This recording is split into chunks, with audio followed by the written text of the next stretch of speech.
Chapter 489. What should he say? Should he say that he stabbed a knife into the heart of White Lotus and almost took her life? Should he say that he didn't mean it and was forced to do it? Or should he say that all of this seemed to be just a dream, a joke that could be laughed off? Lu Chen was silent for a moment and did not answer Su Qingjuan's question. Instead, he asked softly, "Can I go in and see her?" Su Qingjun hesitated for a moment and nodded. The two of them stood up. Immediately, Lu Chen followed Su Qingjun into the house. This was the first time that Lu Chen entered Su Qingjuan's room. Even when he was on the Kunlun mountain, although he had been Su Qingjuan's nominal disciple and built a thatched hut outside her cave residence, strictly speaking he had never entered it. The furnishings in the room were clean and tidy. It seemed that they were all commonly used furniture. It could be seen that Su Qingjun was also a woman who loved cleanliness. However, the bed in the room looked a little messy. It was probably because White Lotus was lying on the bed. It should have been messed up when Su Qingjun was busy saving her. Lu Chen walked to the bed and saw White Lotus lying there with a pale face. The soft quilt covered her body up to her neck. Her eyes were tightly closed and her delicate eyebrows were slightly wrinkled. It seemed that she still felt a trace of pain in her coma. Her beautiful hair was a little messy. A few strands of black hair fell from the corner of her forehead and gently fell on her cheek. She looked a little fragile. Su Qingjun silently walked forward and gently lifted a corner of the quilt. She whispered, "Just now her clothes were stained with a lot of blood and her whole body was wet. It was really impossible to wear it, so I took my own clothes and put it on her first." Lu Chen glanced over and saw that White Lotus had indeed changed into a set of plain clothes. It looked loose and soft. It was probably the clothes that Su Qingjun usually wore when she slept. At the same time, from his angle, he could also see that at the edge of the clothes on her chest, White Lotus's body was already wrapped with white gauze. Naturally, it was what Su Qingjun had done to treat her. Lu Chen let out a long breath and turned to Su Qingjun and nodded, "It's really troublesome for you."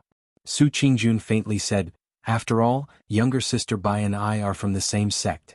Moreover, in terms of seniority she is probably my teacher. So it is reasonable for me to save her. Moreover," she looked down at the wounds on White Lotus's body and then gently covered her with the quilt. She said, "White Lotus is after all still a girl.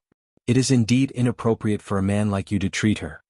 Lu Chen nodded and said, "It's good that you understand me." But Su Qingjun suddenly turned around and stared at Lu Chen. The emotions in her eyes seemed a little strange. Lu Chen's heart couldn't help but thump when she looked at him like that. Thinking about it, he didn't seem to have done anything shameful. He was a little stunned and said, "Why are you looking at me like that?"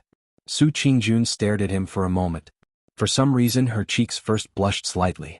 Then it returned to normal. She looked at Lu Chen and said, "I thought of something and I don't understand." Lu Chen said, "What's the matter?" Su Qingjun glanced at the unconscious White Lotus on the bed and said, "She was injured and unconscious. You adhered to the boundaries between men and women and sent her all the way to me. But that year on the Kunlun mountain, that time when I returned injured late at night, why didn't you do this?" But, speaking till the end, her cheeks slightly blushed again and she didn't continue. But Lu Chen already understood what she meant. This time he was a little speechless and didn't know what to say. But looking at Su Qingjuan's unblinking eyes looking at him, it was obvious that she wanted to know the answer. Lu Chen felt a little helpless in his heart.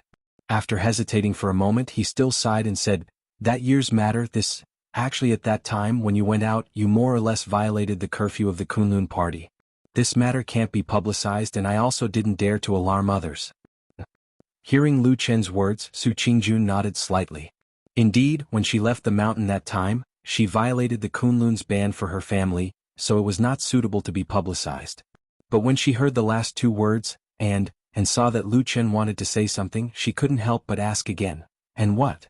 Lu Chen thought for a moment and finally said honestly, "And when I was on the Kunlun mountain, I didn't know any other women I was familiar with. The only one I was close to was Yi Tuan. But she lived too far away, distant water could not quench present thirst. Now it's different. You live close and you are a woman I know, familiar with. Plus, White Lotus is a girl, so I hurried to send her over. It's all thanks to you." Looking at Lu Chen's solemn last words, Su Qingjuan's heart warmed for no reason. Then she felt an inexplicable sense of loss. She sighed softly and said faintly, "Anyway, I'm not as good as her. You were worried about her reputation, but you didn't have to worry about mine. When she was injured, you ran to her in the rain and fed her rare elixirs. Oh, that's right, when I was injured you gave me the elixirs that you wanted from me. They were my own, right?" Lu Chen was dumbfounded and speechless for a moment. How could something so long ago be brought up again? But these words sounded a little awkward. But when he looked at Su Qingyuan's cold and calm face, he felt suffocated again. He could only say softly, "How can she be compared to you? Don't think too much." Su Qingyun glanced at him and said, "She can't be compared to me?" Lu Chen nodded and sighed, "You're such a smart woman, how can you not understand what I mean?" The light in Su Qingyuan's eyes seemed to flash for a moment, but then she restrained herself. The corners of her mouth slightly pursed as if she wanted to scold him, but she quickly restrained herself. In the end she just rolled her eyes at him and said, "You're full of empty words. Who knows which is true and which is false?" Lu Chen smiled and didn't argue. For so many years as a shadow, he had indeed lived the kind of life that Su Qingjun had just described. Sometimes even he couldn't tell the difference between true and false, let alone others. However, Su Qingjun didn't continue on this topic. Instead, after a moment of silence, her expression suddenly became serious. She looked at Lu Chen and said, "Okay, let's not talk about this for now. Tell me first, on this celestial dragon mountain, how did White Lotus suffer such a serious injury?" Lu Chen became silent. Su Qingjun waited for a moment and asked again, "Also, when you brought her here just now, you really didn't turn over her clothes and wound. Then I'm curious, how did you know that her wound was poisoned and caused her to bleed non-stop? You have to know, when I was treating her just now, I couldn't recognize what kind of poison it was. Instead, you even took out an antidote that could detoxify it." She stared at Lu Chen with a trace of coldness on her face and said, "Why is that? What is your relationship with the person who injured her?" Lu Chen was silent for a moment, then he smiled bitterly and said, "Okay, you're right, the person who injured her is me." Rumble. In the dark sky outside the house, there was a sudden clap of thunder. A gust of cold wind suddenly blew open the unlatched door and rushed into the house. The lit candle shook violently a few times and actually went out in an instant. The room was immediately plunged into darkness, and there were gusts of cold wind. It was also at this time, suddenly Lu Chen and Su Qingjun almost at the same time, turned their heads to look outside the room. Outside the open and shaking door, there seemed to be only a vast and boundless darkness in the cold wind and rain. Chapter 490. The night was as deep as the sea. In the endless darkness, there seemed to be a pair of pitch-black eyes staring at the only remaining warm place in the darkness of the night. But in the bitter wind and rain, besides the sound of the wind and the cold powder of the rain that came with the wind, there was nothing unusual. Lu Chen turned his head and looked at Su Qingjun. Su Qingjun hesitated for a moment and then shook her head slightly. Lu Chen frowned and then walked over. Holding the door frame, he looked at the darkness outside and slowly closed the door. A dim yellow light lit up behind him. He turned his head and saw that Su Qingjun had relit the candle. The candlelight shone on her beautiful face, reflecting a strange and gentle halo. She looked up at Lu Chen and calmly said, "You still haven't answered the question I just asked you." "It's me." Lu Chen took a deep breath and said, "I hurt her." Su Qingjun's eyes were slightly cold, but she didn't show too much shock. It seemed that she had more or less guessed before. At this moment she was staring at Lu Chen. After a while she said in a low voice, "Why?" Lu Chen smiled bitterly and said, "It's a long story. Can I tell you later?" As he spoke, he saw Su Qingjun's expression darken. He hurriedly said, "Look, I sent her here in such a hurry. No matter what, I don't look like I'm going to harm her, do I? At worst, you can wait until she wakes up and ask her. If she still has any dissatisfaction with me, then you can vent your anger at me." Su Qingjun looked at him for a moment. Her expression softened a little. Then she nodded and said, "Okay, but you sent her here and got me involved. You have to give me an explanation." Lu Chen nodded and said, "I understand. It's just that there are some things right now, it's hard to say. I'll definitely explain to you what happened today in the future." Su Qingjun nodded silently. It seemed that she had accepted Lu Chen's words. After a while she seemed to feel a little emotional and murmured, "First it was EXN, then my family was in a mess, and now White Lotus has become like this. Lu Chen, oh Lu Chen, are all the women around you unlucky?" Lu Chen was stunned. He seemed to want to say something, but in the end he smiled bitterly and remained silent. Su Qingjun felt a little strange. She looked at him and asked, "What's wrong?" Lu Chen silently shook his head. After a while he sighed and said, "You are not the first person to say this to me." As soon as he finished speaking, he didn't say anything further. He just turned around and walked to the door. After pausing for a moment, he still opened the door and walked out. Su Qingjun looked at his back and revealed a trace of surprise and bewilderment. It rained for an entire night. In the early morning when the sky was slightly bright, even though the rain had become slightly lighter, it still showed no signs of stopping, and it was still pattering down ceaselessly. It caused the heavens and the earth to become hazy, and it caused the entire city to seem as if it was enveloped in a misty rain. Old Ma turned over on his bed and muttered sleepily. But in his daze, his slightly opened eyes suddenly saw a blurry black figure not far away from his bed. Old Ma's body stopped for a moment and he seemed to have not reacted. His eyes even closed and he seemed to intend to sleep for a while longer. But after a short while, he suddenly frowned and opened his eyes to look. Shockingly, he saw a person sitting at the side of his bed. This time, Old Ma's shock was really no small matter. He exclaimed in surprise as his entire body suddenly sprung up, and his movement was so nimble that it was astounding. At the same time, he used one hand to protect his body while the other had already swung out. A dim light flashed in the center of his palm. At this instant, his face was filled with killing intent, and he looked as if he'd already made a killing move with all his strength. But in the next moment, his gaze suddenly squinted as he saw that the person that had appeared at the head of his bed like a ghost was actually Lu Qin. Old Ma was shocked again, and he hurriedly tried his best to restrain the strength of his wrist.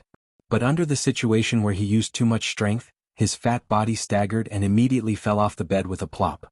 He firmly lay down beside Lu Qin like a dog gnawing on mud. At the same time, there was a burst of crashing sounds around him. It turned out that the bedding, mosquito net, and other things on the bed were also dragged down by him in a hurry, and suddenly it was a mess. Lu Qin sat on a stool and did not move at all. He only lowered his head to look at Old Ma's embarrassed appearance. Old Ma cursed and pressed his hands on the ground. He jumped up and then pointed at Lu Qin and shouted, "Bastard, you appeared on my bed like a ghost. Are you trying to scare me to death?"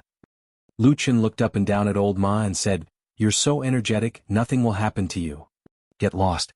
Old Ma shouted in a loud voice, and then he picked up the bedding on the ground and put it back on the bed. He still scolded, "Are you crazy?" With a lingering fear, he turned his back to Lu Qin and casually folded the bedding. Old Ma suddenly felt that something was not quite right, because during this time, Lu Qin did not quarrel with him as usual, but remained silent. Old Ma turned around with some doubts and looked at Lu Qin. After a careful look, he found that Lu Qin did look a little strange. He was still wearing the clothes he wore yesterday, and his whole body was completely wet. Even now, there were still drops of water constantly dripping from his clothes, and the ground under him had become wet. This man's face looked very calm or a little indifferent, but Old Ma, who was very familiar with him, could see the faint waves in the depths of Lu Qin's eyes. He frowned and there was a bad premonition in his heart. He asked in a low voice, "What's wrong, what happened?"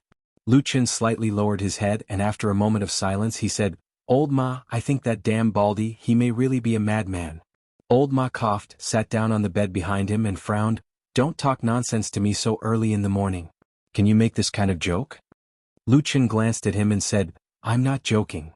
Old Ma was startled and he stared at him for a while. Suddenly he jumped up and strode to the window of the room. He pushed the door open and looked outside, then closed it tightly. Then he ran to the door and opened it to look outside. Finally he turned around and locked the door again. Then he took a deep breath, strode to Lu Qin and growled in a low voice, "Are you crazy?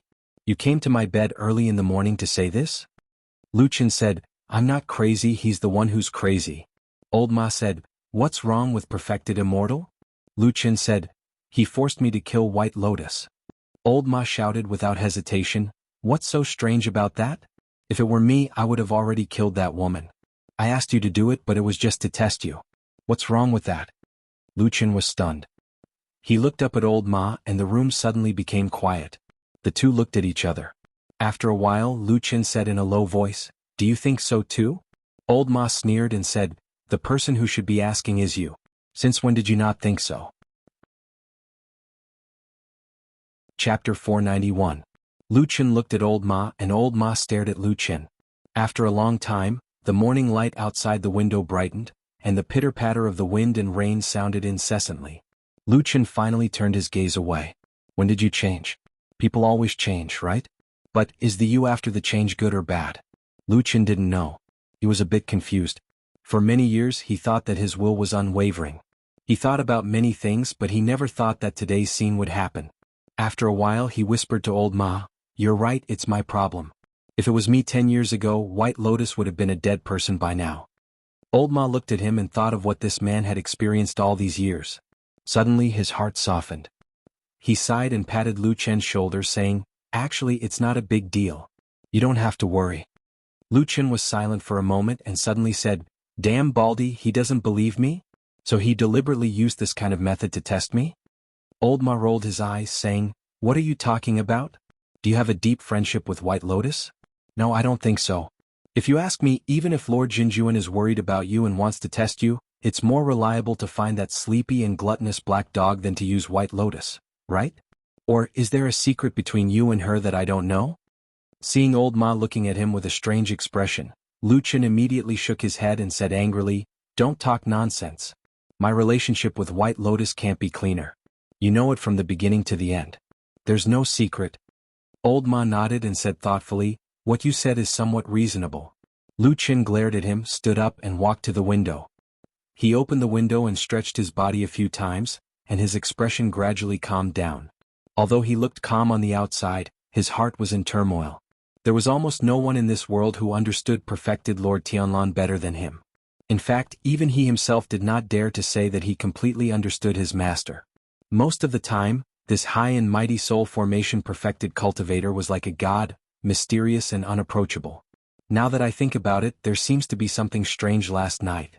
Lu Chen turned to Old Ma and said, "From the beginning to the end, White Lotus didn't fight back at all. She just stood there the whole time." Old Ma frowned and said, "What are you trying to say? Are you saying that White Lotus was secretly threatened by someone?" "I don't know, at least not now." Lu Chen looked at the rain outside the window again. After a long while he suddenly said, "Probably for a person like him, it is still too difficult to completely trust someone. Over the years, the damn Baldy has seen a lot of deception and intrigue. What's more, he is actually the biggest shadow leader in the world." Old Ma walked over and looked at Lu Chen's face from the side. He saw that there was a somewhat complicated expression on his face, and at the same time, his voice became a little low. "What is a shadow? Shadows are born to do things that betray. They can betray all the people and things that can be betrayed for their original goal, and they will do anything to achieve their goal. After seeing this kind of thing too many times, they probably can't easily trust others anymore." Old Ma raised a hand and patted Lu Chen on the shoulder. It seemed that he wanted to comfort him, but when the words came to his mouth, no sound came out. In the end, it only turned into a sigh. "The more outstanding the shadow, the more intense their betrayal, just like me.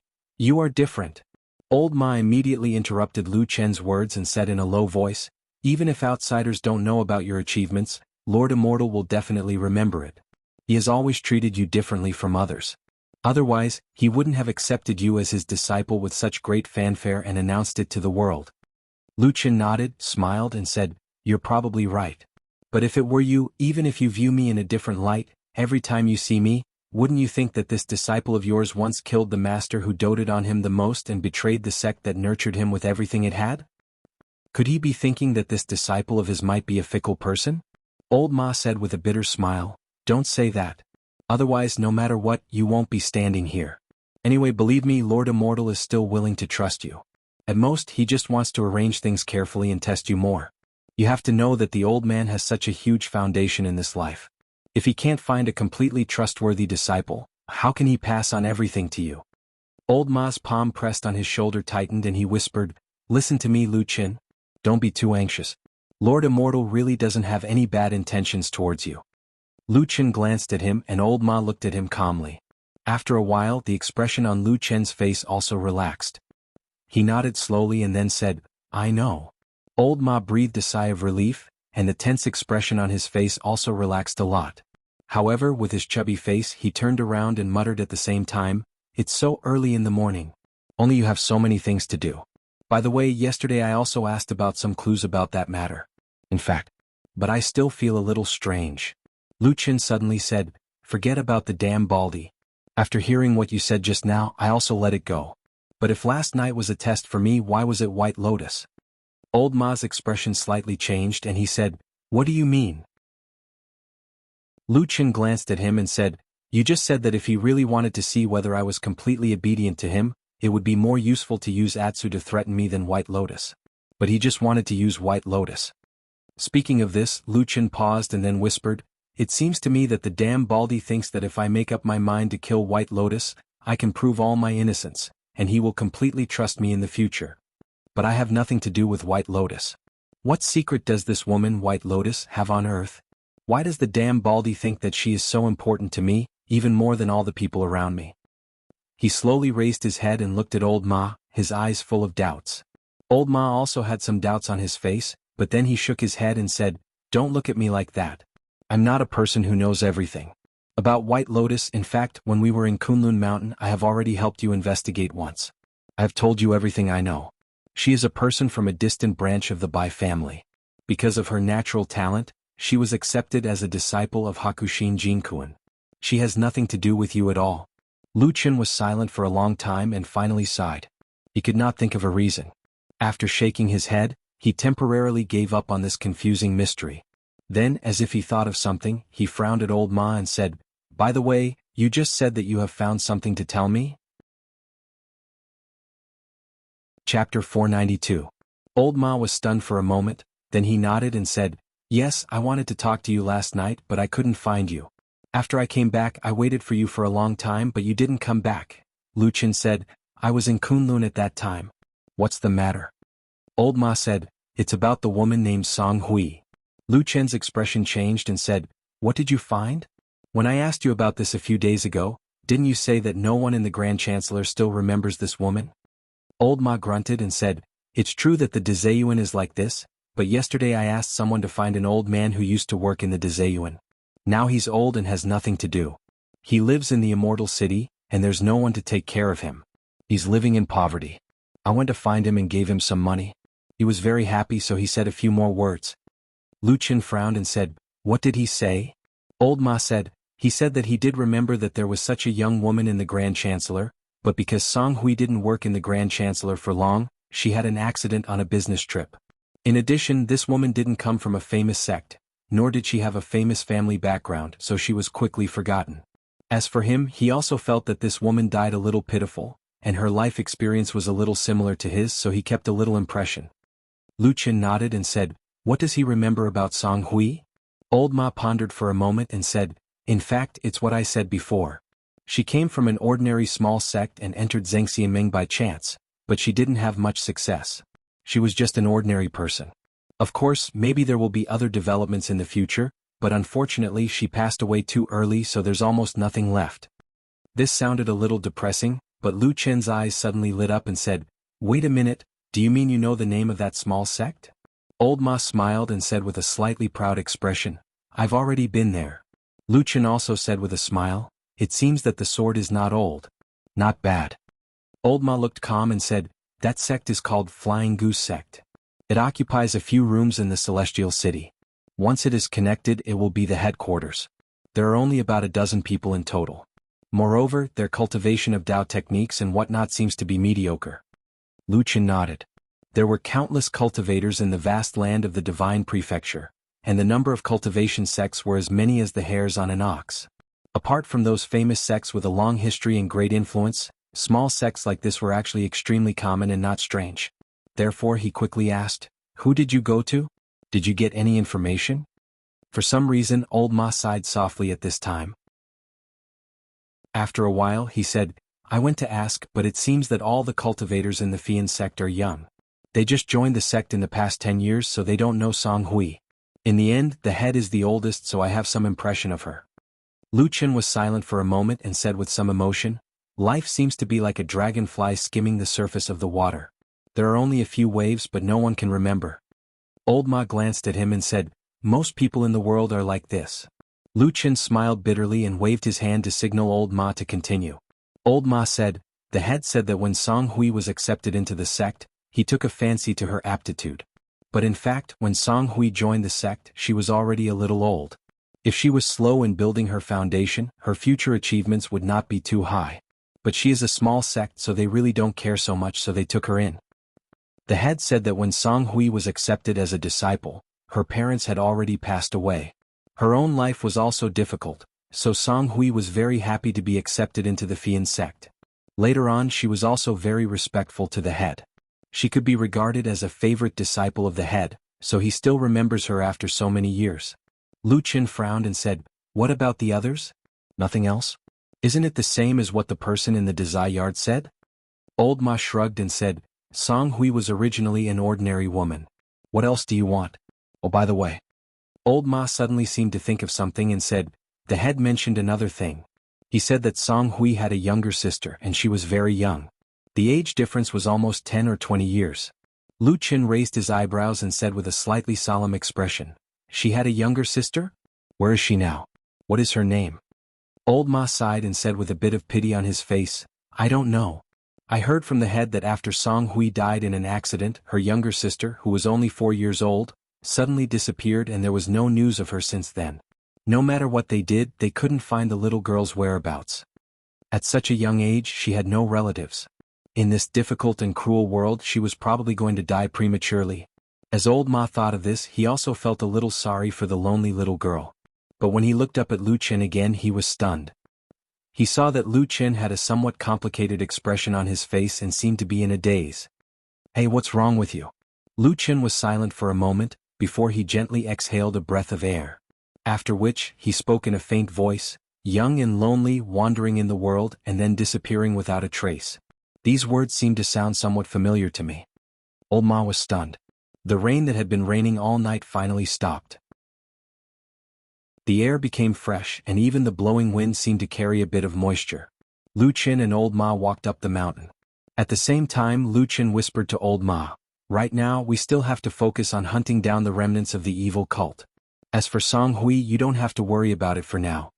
Old Ma was a little surprised. "Don't you want to investigate any more?" Lu Qin was silent for a while, and then he raised his head and looked into the distance. He saw the towering and majestic celestial dragon mountain standing towering between the heavens and the earth like a giant, and there were countless clouds coiling around the mountain. He retracted his gaze and said, "Don't investigate any more." Old Ma shrugged. "Up to you." The two separated when they reached the top of the mountain. Lu Qin went directly to Su Qingjuan's residence. Thinking about what happened last night, Lu Qin felt a little complicated. He hesitated for a moment before going up and knocking on the door. After a while, footsteps were heard from inside the door. The door was immediately opened and Su Qingjun appeared at the door. Seeing that it was Lu Qin, Su Qingjun nodded and said, "Come in." Lu Qin walked in, but before he could greet her, he heard Su Qingjun say as she closed the door, "White Lotus has woken up." Lu Qin was startled for a moment, then nodded and said, "Okay, then I'll go see her." Su Qingjun glanced at him and silently walked over. The door of the bedroom was unlatched, so she quickly walked in. Then Lu Qin, who followed her in, saw White Lotus on the bed. Perhaps she was startled by the footsteps. White Lotus, who had her eyes closed, opened her eyes and looked over. At a glance, she saw Lu Qin, who was beside Su Qingjun, and was immediately shocked. Lu Qin slowly walked over and sat by the bed. After a moment, he laughed dryly and raised his hand. "Are you okay?" "Not good." White Lotus said, "You just stabbed me last night. How can I be okay?" Chapter 493. Lu Qin was choked by White Lotus's blunt words. After shaking his head, he asked White Lotus, "Why didn't you dodge last night?" "I didn't really use my full strength." "You could've," White Lotus interrupted him and asked, "Then why did you want to kill me?" Lu Qin wanted to say something but hesitated. He couldn't really tell the two women in this room that it was Supreme Tianlan's order. It was up to him whether he believed it or not. Once he said it, it would probably cause a lot of trouble. White Lotus had already fallen into it, but Su Qingjun obviously had nothing to do with these things. Lu Qin didn't want to add this kind of trouble to Su Qingjun at all. At this moment he even regretted bringing White Lotus to Su Qingjun last night. However, it was useless to say this now. Lu Qin pondered for a moment and then stared at White Lotus's weak and pale face lying on the bed, saying, "I know it's a little strange to say this now, but I really don't want to kill you. Let's talk about it later." White Lotus turned her head away and said, "Anyway, you can't answer my question, so I don't need to say anything more to you." Lu Qin sighed. At this point, there was basically no way to continue the conversation. Speaking of which, no matter how good-tempered one was, it was unlikely that one would be amiable to a person who had just stabbed him not long ago, right? Lu Qin softened his voice and said, "Last night, I brought you here with the intention of keeping a distance between men and women. I couldn't treat your injuries and I was afraid that it would ruin your reputation, so I came to find Qingjun for help. Now that your injuries have almost stabilized, Why don't I take you to another place to stay? Su Qingjun, who had been silent since entering the door, had a trace of surprise on her face at this moment. She glanced at Lu Qin. White Lotus, who was in front, said without hesitation, "I'm not going. I'm staying here and not going anywhere." Lu Qin frowned and said, "This is Qingjun's house. If we continue to stay here, it will be bad if we bring trouble to her." White Lotus snorted and said, "I don't trust you now." Lu Qin wanted to persuade her again, but at this moment Su Qingjun, who was standing at the side, walked over and said to him softly, "Forget it. If she wants to stay here, then let her stay. It's not a big deal." Lu Qin raised his head and was about to speak when White Lotus smiled at Su Qingjun and said, "That's great. Thank you, Sister Su." Su Qingjun smiled and shook her head, saying, "We are all from the same sect, such a small matter is not worth mentioning. Also, you are Hakushin Jinkuin's last disciple. In terms of seniority, you are a generation older than me. I don't deserve to be called sister by you." Bai Lian chuckled and said, "My master passed away a long time ago. What use do I have for this useless seniority? Sister Su, you were my great benefactor last night. It is only right for me to call you sister." Su Qingjuan's heart shook for no reason. She subconsciously looked to the side and saw that Lu Chen's expression suddenly became a little gloomy, as if he had thought of something unpleasant. Walking out of the house and all the way to the door, Lu Chen stopped and turned to face Su Qingjun. Su Qingjun also stopped beside him and looked at him with a pair of bright eyes. Lu Chen's face showed a bit of apology and said in a low voice, "I'm really sorry. I didn't think that she would actually stay here today and not leave. If I had known, I wouldn't have troubled you last night. Now that things have become like this." Su Qingjun shook her head and said, "I just said it's nothing. You don't need to take it to heart." After a pause, she said again, "Besides, she is staying here with me. I don't see any big trouble. Is there something you haven't told me?" Lu Chen was speechless. After a while, he smiled bitterly and said, "It's not big trouble. Don't worry." Su Qingjun responded indifferently. She then said goodbye to him and turned to go back. "Hey Qingjun." Lu Chen called out from behind her. "What's wrong?" Su Qingjun turned back to look. She only heard Lu Chen say with a sincere expression, "Recently, when are you free to stay at home? I want to come over every day to see White Lotus. When her injuries are slightly better, I will immediately take her away and not let her bother you anymore. Is that okay?" Su Qingjun was slightly surprised and looked at Lu Chen. After a moment of silence, she nodded and said, "Okay, you can come. I don't have anything important to do right now. Most of the time I stay at home. You can come whenever you want." Okay. Lu Chen agreed with a smile and then turned to leave. Su Qingjun stared at his back for a while until Lu Chen was far away. Only then did she close the door and return to the bedroom. Just 2 or 3 steps into the room, Su Qingjun heard White Lotus complaining, "This guy is too hypocritical. He likes to pretend all day long. He even said he would take me away every day to see my injuries. My injuries are nothing. He has never insisted on accompanying me. If I were to say that he might have come to see you, some people would believe it." Su Qingjun was startled for a moment. Then she shook her head. The corners of her mouth curled up slightly. There seemed to be a flash of light in the depths of her eyes. Although he encountered this inexplicable and depressing strange thing last night, Lu Chen did not directly rush to Kunlun Temple to settle the score with the damn Baldy. After leaving Su Qingjuan's residence, he acted as if nothing had happened. He did things as usual and went directly to the prison in Fuyunji, ready to continue tracking the whereabouts of the remnants of the devil cult. Except for old Ma, he never told anyone about what happened in front of Kunlun Temple that night, so no one suspected him. He began to live the same life day after day. Early in the morning, he would go to Su Qingjuan's place to visit White Lotus and chat with Su Qingjun. Then he would go to Kunlun Temple or Fuyunji prison, all to deal with the devil cult. It could be said that now many people could see that perfected Lord Tianlan had gradually placed the heavy responsibility of dealing with the devil cult on Lu Chen's shoulders. At the same time, a strange rumor began to spread in the Fuyun Department's prison. It was said that the esteemed Supreme's disciple was only interested in hunting down the Ghost Elder. In order to achieve this goal, only one person could speak up, and that person was Qin He. After Lu Chen brought Qin He to the quiet room and locked him up alone, no one was allowed to go in to see him. And Lu Chen himself would go to Qin He alone for 2 to 4 hours every day. As for what they did and what they said in between, no one knew. Many prison guards who had interrogated Qin He sneered at Lu Chen's actions. Of course, this was said behind his back. No matter what he did on the surface, he still had to give perfected Lord Tianlan face, right? Even they could not pry open Qin He's mouth. What right did Lu Qin, a newcomer, have to open his mouth? If he really got the information out so easily, wouldn't it seem that the prison guards were all idiots? But about 5 days later, another rumor suddenly spread from the prison, shocking everyone. It seemed that Qin He had opened his mouth and told Lu Qin all the secrets and information he knew. For a moment, undercurrents were surging inside and outside of Fiyunji. Everyone in the prison was even more shocked. Chapter 494. When the news that Qin He, who had always been as tough as iron, suddenly opened his mouth spread out in the prison of Fiyunji, a lot of people were alarmed.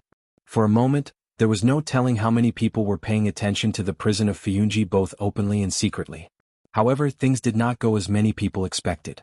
On the day that Qin He's mouth was leaked, Lu Qin had taken the important criminal away from the prison of Fiyunji in an odd way. This instantly shocked countless people. Even the Floating Clouds Agency was in an uproar.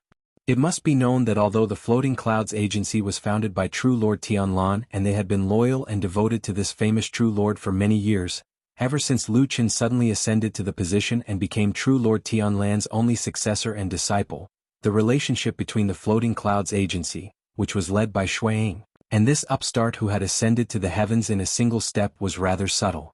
On the surface, everybody was still polite and close to each other when they met. After all, they were all on the same side. However, in private, inside Fiyunji, many voices were already spreading to Shuiying's side, expressing their dissatisfaction. For so many years, it had been Fiyunji that had fought against the devil cult with mountains of corpses and oceans of blood. It was widely acknowledged in the world of cultivators that Fiyunji was the leading force against the devil cult, too. However, right now, although it did not seem to have been announced to the public, Lu Qin, who had not joined Fiyunji yet, had begun meddling in the hunting of the devil cult and was showing signs that he was going to seize all the power. In the decades since Lord Tianlan founded Fiyunji, it had gradually developed into a powerful organization that was powerful enough to look down on the entire Zhangxianming. With such a development, there was no telling how many people had benefited from it. Although Lu Qin looked polite on the surface, his actual actions showed that he was going to seize the fruits of benefits. Even though he was Lord Tianlan's disciple, his subordinates quickly disliked him. Of course, Lord Tianlan's position was too high and his reputation was too great. Nobody dared to say anything to him. However, Lu Qin was just an ordinary person. Who would listen to him so easily? As a result, the Floating Clouds Company quickly responded. While sending people outside to politely ask for Lu Qin's release, the Floating Clouds Company's internal leaders, led by Shuiying, grabbed the people from the prison and scolded them harshly. Everyone said, "Have you prison guards stayed in that dark dungeon for too long? Have you all become stupid?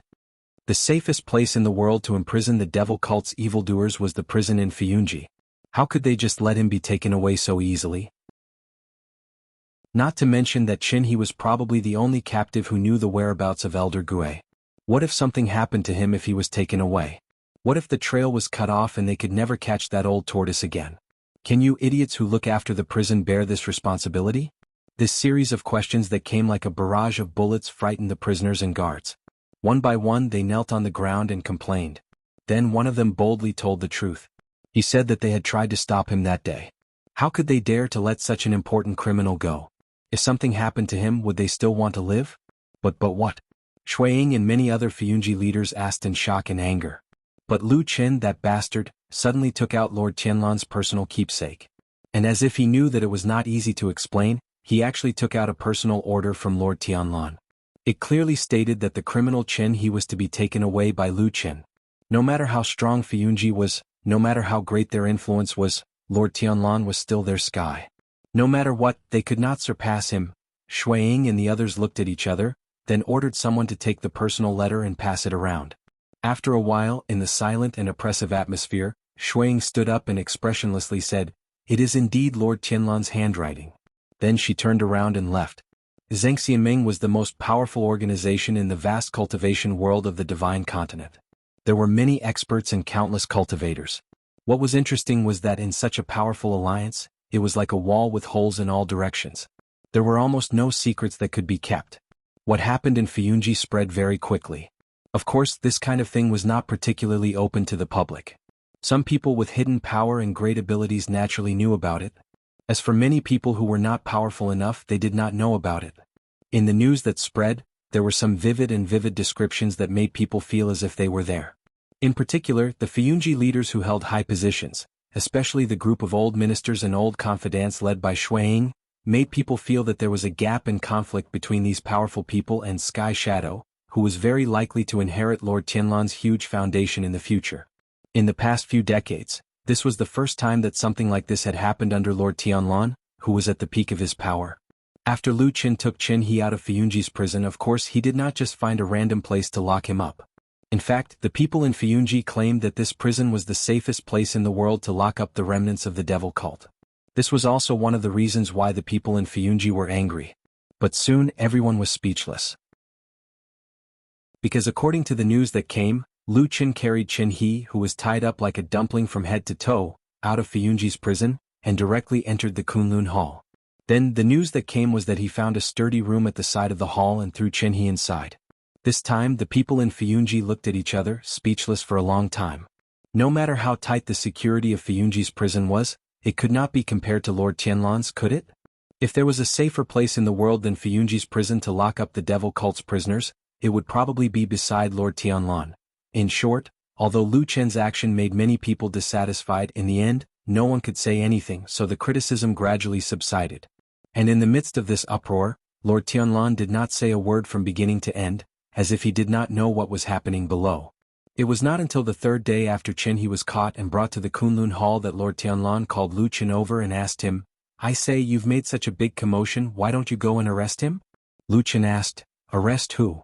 Lord Tianlan said, "Old tortoise, haven't you always wanted to catch that person and then eradicate the devil cult?" Lu Qin snorted and said, "That's your idea, isn't it? Hasn't everything you've done over the years been for this purpose?" Lord Tianlan laughed and did not deny it. He said, "More or less. Of course I hope so too." Lu Qin nodded and said, "I know what I'm doing.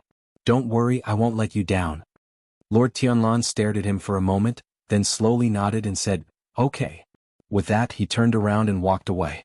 But just as he took 2 steps, he suddenly heard Lu Chen's voice behind him. "Oh yes, I have another question." "Master." "Master." Perfected Lord Tianlan's footsteps paused for a moment and he turned to look at Lu Chen. "I've never heard you call me that before. It's rare for you to do so today. Why, what do you want to ask me?" Lu Chen took a light breath and asked calmly, "I want to ask you, many years ago when I was an orphan who wandered the streets without parents, did you take in anyone else besides me?" Lord Tianlan suddenly narrowed his eyes and stared at Lu Chen with his deep eyes, but he did not say anything immediately. For a moment, the huge Kunlun Great Hall fell into silence. Chapter 495. Yes. After an unknown period of time, perfected Lord Tianlan opened his mouth. His tone sounded extremely calm and gentle, as if he was talking about a trivial matter. "You're the first orphan that I've taken in and nurtured. Over the years I've nurtured a few more people. My method of nurturing them is similar to yours." Lu Chen took a deep breath and looked at perfected Lord Tianlan. "I've never heard you mention these things before, including the people in Fuyunji, Old Ma and Shuang. You didn't mention them either." "They don't know either," perfected Lord Tianlan said indifferently. Lu Chen was rather surprised. "Why?" Perfected Lord Tianlan raised his head and looked at the distant sky outside the hall. "They're all dead. What's there to mention? Other than me, no one else knows about this. You're the second person to know about this." "They're all dead?" Lu Chen was stunned. Perfected Lord Tianlan nodded. His expression was rather indifferent as he said, "Life and death are just a thin line for those who work as shadows. There's only 1 in 10,000 people who can be as outstanding as you. Be it in terms of cultivation talent or temperament, you have to be the best and most unyielding. Otherwise, you'll either not be able to overcome the difficulties that you have to endure in cultivation, or you'll die a violent death due to carelessness in hiding. There are too many such cases." At the end of his sentence, his expression finally revealed a hint of regret as he shook his head slightly. The corners of Lu Chen's eyes twitched slightly. He seemed to still be in disbelief. "Other than me, everyone else is dead?" "They're all dead." Lu Chen fell silent. After a while, he said, "Do you still remember their names?" "I don't remember. Dead people don't need names." Perfected Lord Tianlan looked at this disciple of his calmly. "You're not a newbie. After being a shadow for so long, you should understand these things. Even if it was you, if you had unfortunately exposed yourself and died in the evil sect, today no one would mention you again. Lu Qin was silent. After a while he said in a low voice, I understand. It's just that when I occasionally think about these things, I still feel that it's a little unfair. Perfected Lord Tianlan turned around and walked into the depths of the hall. At the same time his voice rang out. How can there be so much true fairness in this world? You've seen those who were born with good lives, but you've also seen those who had worse luck than you. They were all orphans, but how many of them died on the streets back then? So don't think too much. Now that you've made a name for yourself, just enjoy your life. Don't think about those unhappy things in the past. As the voice gradually weakened, Perfected Lord Tianlan's tall figure walked into the shadows in the depths of the hall, seemingly about to become one with the darkness. Lu Qin looked at his back and suddenly shouted, What about that matter? What should we do next? Perfected Lord Tianlan's figure disappeared. Only his voice floated over. Just do as you think. Lu Qin responded indifferently. Lu Qin's act of forcibly taking away a wanted criminal from Feiyunji's prison had attracted a lot of criticism, and it had also caused undercurrents to surge in Zhangxianmeng. However, these disturbances and dissatisfactions, both overt and covert, ceased after people found out that Lu Qin had actually thrown the criminal into the Kunlun Palace Hall. It was not an exaggeration to say that Perfected Lord Tianlan was the most famous Perfected Lord of the Divine Transformation realm in Zhangxianmeng. Why would people offend such a great god? In short, if there was any dissatisfaction in their hearts, they would hide it secretly. This matter would wait and see. Who told him to have a good master? Correspondingly, Lu Qin soon decided not to live in the house at the foot of the mountain at Shima Bridge, and directly moved into the Kunlun Palace Hall. His decisiveness was simply a case of sailing with the wind. He did not care about the issue of face at all. Even old Ma was amazed by his decisiveness. As for the black dog at the foot of the mountain, old Ma might have found a large cart to transport it over. Anyway, in the Kunlun Palace Hall, Perfected Lord Tianlan and his disciple were the most powerful. Even if Perfected Tiehu personally issued the no-dog order, it could not control this place. The Kunlun Palace Hall was naturally much larger than the house at the foot of the mountain. Atsu seemed very satisfied with this place. It was very excited to come here and strolled around. After Lu Qin warned it not to leave the scope of the Kunlun Palace Hall, he took old Ma to the place where Qin He was imprisoned. Where is White Lotus? Old Ma, who was walking on the road, asked Lu Qin, Is she still living with Su Qingjun? Yes, she is staying there and not leaving. She probably found that although Su Qingjun is cold, she is actually more reliable than the two of us. What are you talking about? I am different from you. Old Ma complained, then said, Now there is a lot of talk outside, guessing what Qin He said to you. What are you going to do next? Wait to catch him. They arrived at the quiet room in front. Lu Qin walked over with old Ma, pushed the door open and walked in. At first glance, old Ma saw Qin He, who was lying on the ground, tied up like a dumpling and unable to move at all. He was staring at Lu Qin with an angry and vicious gaze. But even his mouth was stuffed with something, so he could not make a sound. Lu Qin walked over and old Ma hurriedly closed the door of the quiet room behind him. Then he frowned and looked at Qin He and said with some doubt, Didn't he agree to cooperate with you? Why do you still look like you have a blood feud? Lu Qin squatted down in front of Qin He, looked at him with a smile and said, Probably except for you, everyone in the world knows that you have turned to me and my master, Lord Tianlan. After a pause, he deliberately added, Of course this also includes your devil cult companions. Qin He's body twisted and wriggled, looking like he was about to go mad with anger. Old Ma saw this and was suddenly shocked and said, I say, could it be you? I was talking nonsense to the outside. Lu Qin admitted what he had done in an unusually straightforward manner and said, Otherwise, why would I be in such a hurry to move him from the prison to here? But Qin He, don't blame me, I'm actually saving your life. Otherwise, now that the outside world is talking about you betraying your master for glory, who knows when you will suddenly die in that prison? Old Ma looked at him with some disbelief. Feiyunji prison had been famous for many years, but such a thing had never happened before. Lu Qin pretended not to see and seemed to have no intention of interrogating Qin He. He only said indifferently, How is it, have you thought it through? You are also a smart person. The current situation is that I have splashed dirty water on you, and I will continue to do so in the future more and more, until your whole body is dirty and wet and no one in the devil cult will believe you anymore. You can't go back. Lu Qin said to him, We have all stayed in the devil cult for more than 10 years, and know how those people treat traitors, and with this matter, even if you have a whole body full of mouths, you can't clear your name. No matter what, the people in the devil cult will not open their hearts to a suspected traitor, right? You see, you have no way out. He made a weak but shrill hissing sound. His eyes were red as if he was about to go crazy. Lu Qin did not care about this and said calmly, "You see, compared to other people who only know how to use brute force to interrogate, I am the one who truly knows what is the most important in the heart of a believer of the Saint cult. Those people that you are not afraid of death to protect actually hate you to the core, and want to grind your bones and scatter your ashes, if you still have a family. And do you?" Lu Qin looked down at him and said calmly, "If you do, what will happen to them, we all know in our hearts, right?" He reached over and gently removed the cloth from He's mouth. He stared at Lu Qin and after a while, he hissed in a low voice, "Shameless." Lu Qin raised his eyebrows, squinted his eyes, looked at him for a while and said, "So, you really do have a family." Chapter 496. Although they had been captured and beaten by the world's righteous sects led by Zhang Xianming for hundreds of years, accused of being evil and propagandized for many years, in the hearts of the people, they were extremely vicious and even evil like ghosts. But the people of the evil sect were after all still human, of course they would have family and relatives. This logic couldn't be more simple. If only those who had no father or mother, lonely and destitute, could enter the evil sect, then this sect would have been completely annihilated hundreds of years ago. Back then, when Lu Qin was lurking in the devil cult as a shadow, among the core figures of the devil cult around him, there were many family and friends. For example, Master Elder Yun, who was closest to him, had a son and a daughter, and they had a very good relationship with Lu Qin. The elder brother, Yun Jian, was a good friend of Lu Qin, and the younger sister, Yun Shaoqing, grew up with Lu Qin. They had developed feelings for each other, and in the future, Elder Yun had even thought of matchmaking them. Unfortunately, in the far-reaching battle of the Barren Valley, not only did the world's righteous and demonic sects completely change, but even the fate of the insignificant individuals, everyone came to an abrupt end on that night, and then embarked on a different path. When Lu Qin woke up from the pain of being burned by the black fire, Yun Jian and Yun Shaoqing had already died in that battle.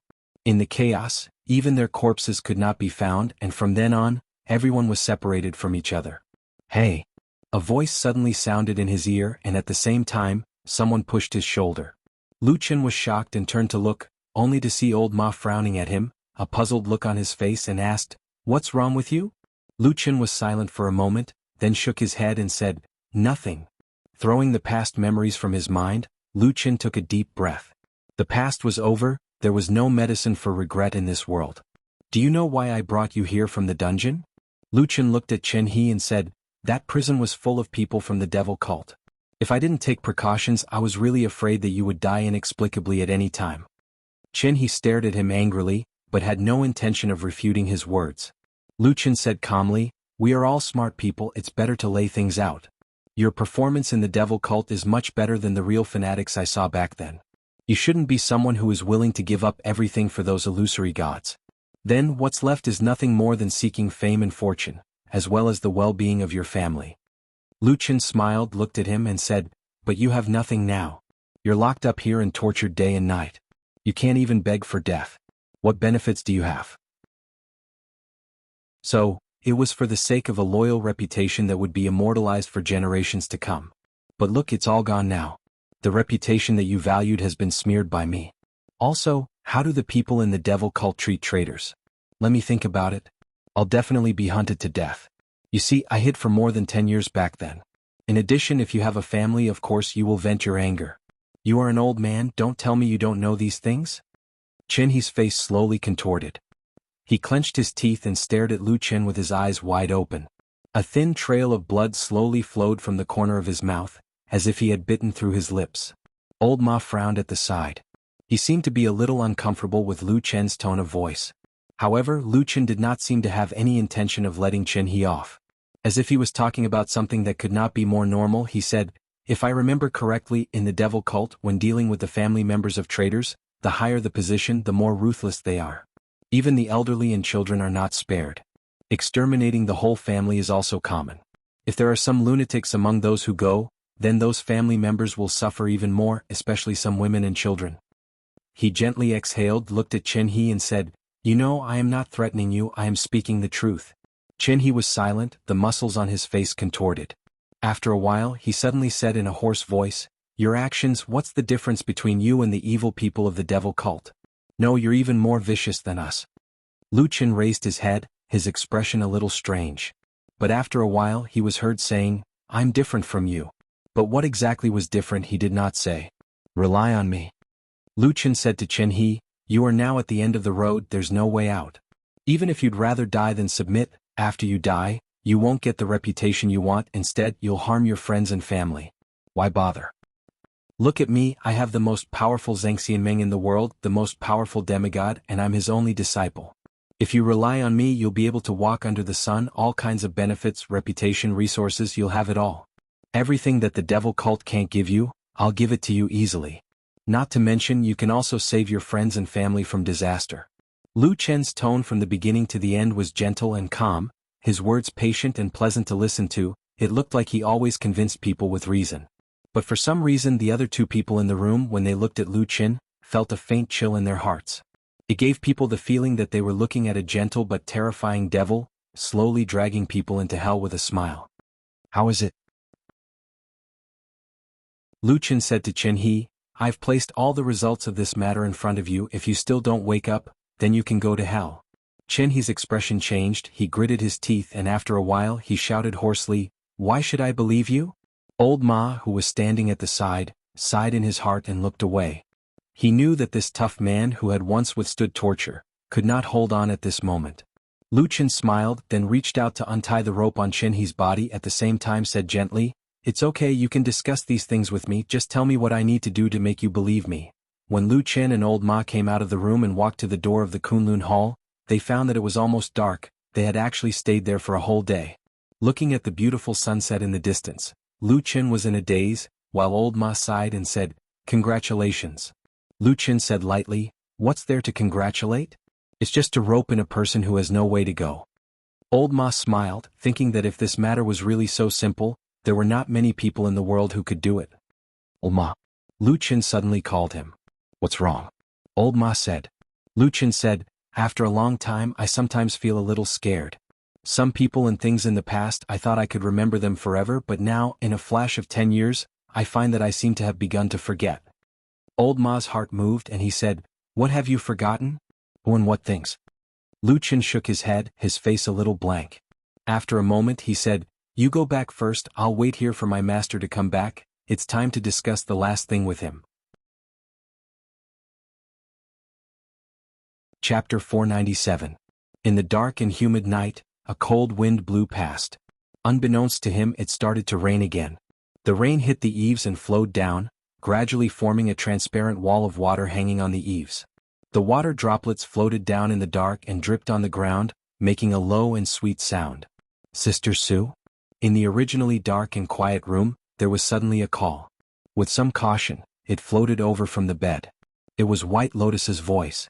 On another bed not far from the other side of the room, Su Qingjun turned over and responded. Then she seemed a little surprised and said, This is the first time you called me that, right? Is it? White Lotus thought for a moment and seemed a little embarrassed. We weren't familiar before, but now that you saved my life and are older than me, I still have to call you sister. Su Qingjun smiled in the dark and said, Although I helped to treat your wounds, the person who really saved you was actually Lu Qin. I can't take this credit. White Lotus snorted and said, He stabbed me first. If I still have to be grateful to him, then I can't do it. Su Qingjun smiled and said, That makes sense. After a pause, Su Qingjun looked at where White Lotus was and said, White Lotus, when I heard you talking to Lu Qin a few days ago, I had a question that had been puzzling me. You didn't seem to be controlled by him at that time. Why didn't you dodge at that critical moment? If the injury had been more serious, you would have lost your life. White Lotus suddenly became silent. After a while she said in a low voice, I wasn't controlled by him, but I was still controlled by others. Her words were very vague and soft towards the end. Su Qingjun didn't hear it clearly and asked in surprise, What? White Lotus didn't seem to want to talk about this topic anymore. She turned to look at the window not far away and looked at the shadow swaying in the darkness. She heard the pleasant sound of rain outside. She seemed to be startled and then said faintly, It's raining again. Su Qingjun looked at her and heard White Lotus's voice floating over like the wind outside. She said, I wonder if it's raining on Kunlun Mountain now? Su Qingjun was startled and then slowly sat up. She said softly, What's wrong? Do you miss home? White Lotus shook her head in the darkness and said sadly, I don't miss home. I just miss the things on Kunlun Mountain. Sister Su, you've been out for so long. Do you miss home? Su Qingjun was silent. After a while she said, Of course I still miss home. After all, my parents are still there. But I heard that they seem to have some resentment towards you? White Lotus said, When I was still on Kunlun Mountain, I had already heard such rumors. Su Qingjun was lost in thought. Then she smiled bitterly and said, They are my parents. I didn't completely live up to their expectations. But that place is still my home. You're so good. No matter what, you still have a home that you miss, unlike me. White Lotus suddenly sneered. After a pause she said, My master who died probably practiced that kind of ice and snow martial technique. He practiced it too deeply and as a result, his temperament became as cold as ice. So I don't feel that he was passionate towards me. But like what you said, we were still master and disciple. Although he died inexplicably, he also caused me a lot of trouble. Su Qingjun was shocked and said, Are you saying that Hakushin Jinkuin, he, harmed you? I was a person who hid under a big tree. I planned to enjoy the shade, but suddenly the tree fell. Of course I was embarrassed. White Lotus said snappily, On the contrary, look at Lu Chen. He's so glorious now. Not to mention me, even you, compared to when we were in Kunlun Mountain, it's like heaven and earth. Although she knew that this kind of thing wasn't a happy thing, but when Su Qingjun heard White Lotus's words for the first time, she couldn't help but laugh in her heart. After a while, she stood up and walked to White Lotus's bedside and sat down. White Lotus turned her head to look at her in the darkness. Even in the darkness, Su Qingjun seemed to be able to see the girl's unusually bright eyes. Don't hate Lu Chen too much in your heart. Su Qingjun said softly. What? White Lotus asked. Su Qingjun sighed and said, In the past so many years, he has been a dangerous shadow who licks blood from the tip of a knife. I don't know how many lives he has taken. In other words, I don't know how high his cultivation is now, but his means of killing are definitely not bad. She turned her head and stared into White Lotus's eyes, saying in a low voice, Think about it. If he really wanted to kill you that night, would that knife have missed? White Lotus was silent. After a while, she suddenly turned over and faced the wall, looking like she was about to fall asleep. In front of the main hall of Kunlun, Perfected Lord Tianlan had already dismissed the guards who guarded the Kunlun hall. Then he and Lu Chen, master and disciple, sat on the ground at the entrance of the main hall casually, with their backs against the tall doors behind them. Facing the rain that kept dripping from the eaves, they chatted and drank casually, as if this was a casual and carefree life. Except for the sound of the wind and rain, there was no other sound. It seemed that only the two of them were left in such a huge hall. Perfected Lord Tianlan stared at the boundless dark sky in the distance and did not speak for a long time. That was until Lu Chen's voice rang in his ears as though he wanted to confirm it with him. So, it's decided then? Perfected Lord Tianlan nodded and said, Let's do it. Okay. Lu Chen also looked at the dark night outside. After a while, he suddenly said, You know, I once called you a lunatic in front of old Ma. Perfected Lord Tianlan was stunned, as if he did not expect Lu Chen to suddenly say such a thing. At that moment, he only smiled and did not say anything, obviously not taking Lu Chen's words to heart. However, there was no smile on Lu Chen's face. It seemed that he was not just bickering with Perfected Lord Tianlan. He said in a low voice, Back then I scolded you to vent my anger. In fact, I didn't really mean that. However, is what you want to do now really okay? Perfected Lord Tianlan said calmly, It's okay. If you believe me, help me. If you don't believe me, you can also leave the immortal city. No one will stop you. After a moment of silence, Lu Chen said, Actually, I'm also a lunatic. To think that I chose to believe you. Perfected Lord Tianlan laughed out loud and threw a wine gourd over. Lu Chen caught it and raised his head to take a big gulp. Then he let out a long breath and sighed. Awesome. As he said that, he turned to Perfected Lord Tianlan and asked in a deep voice, How much time do we have? Perfected Lord Tianlan hesitated for a moment and said, I can't be sure. It depends on the situation of the blood moon. Lu Chen nodded as if expressing his understanding. Then he turned around and looked at the water droplets that were dripping down from the top of the hall like a waterfall. After a while, he suddenly said to Perfected Lord Tianlan, Speaking of which, I've been feeling a little puzzled about something recently. What is it? Lu Chen said, It's about you, Master. For so many years, you've always treated the fiend cult as your #1 target. You've been involved in so many battles and killings, wanting to get rid of them as soon as possible. However, the strange thing is that you don't seem to care about it even though I've brought news that we might be able to capture Elder Gui this time. Isn't that a very strange thing? Lu Qin turned around and stared at perfected Lord Tianlan, saying softly, "Isn't that so, Master?" Chapter 498. There's nothing to be concerned about. He's just a stray dog who's old and feeble.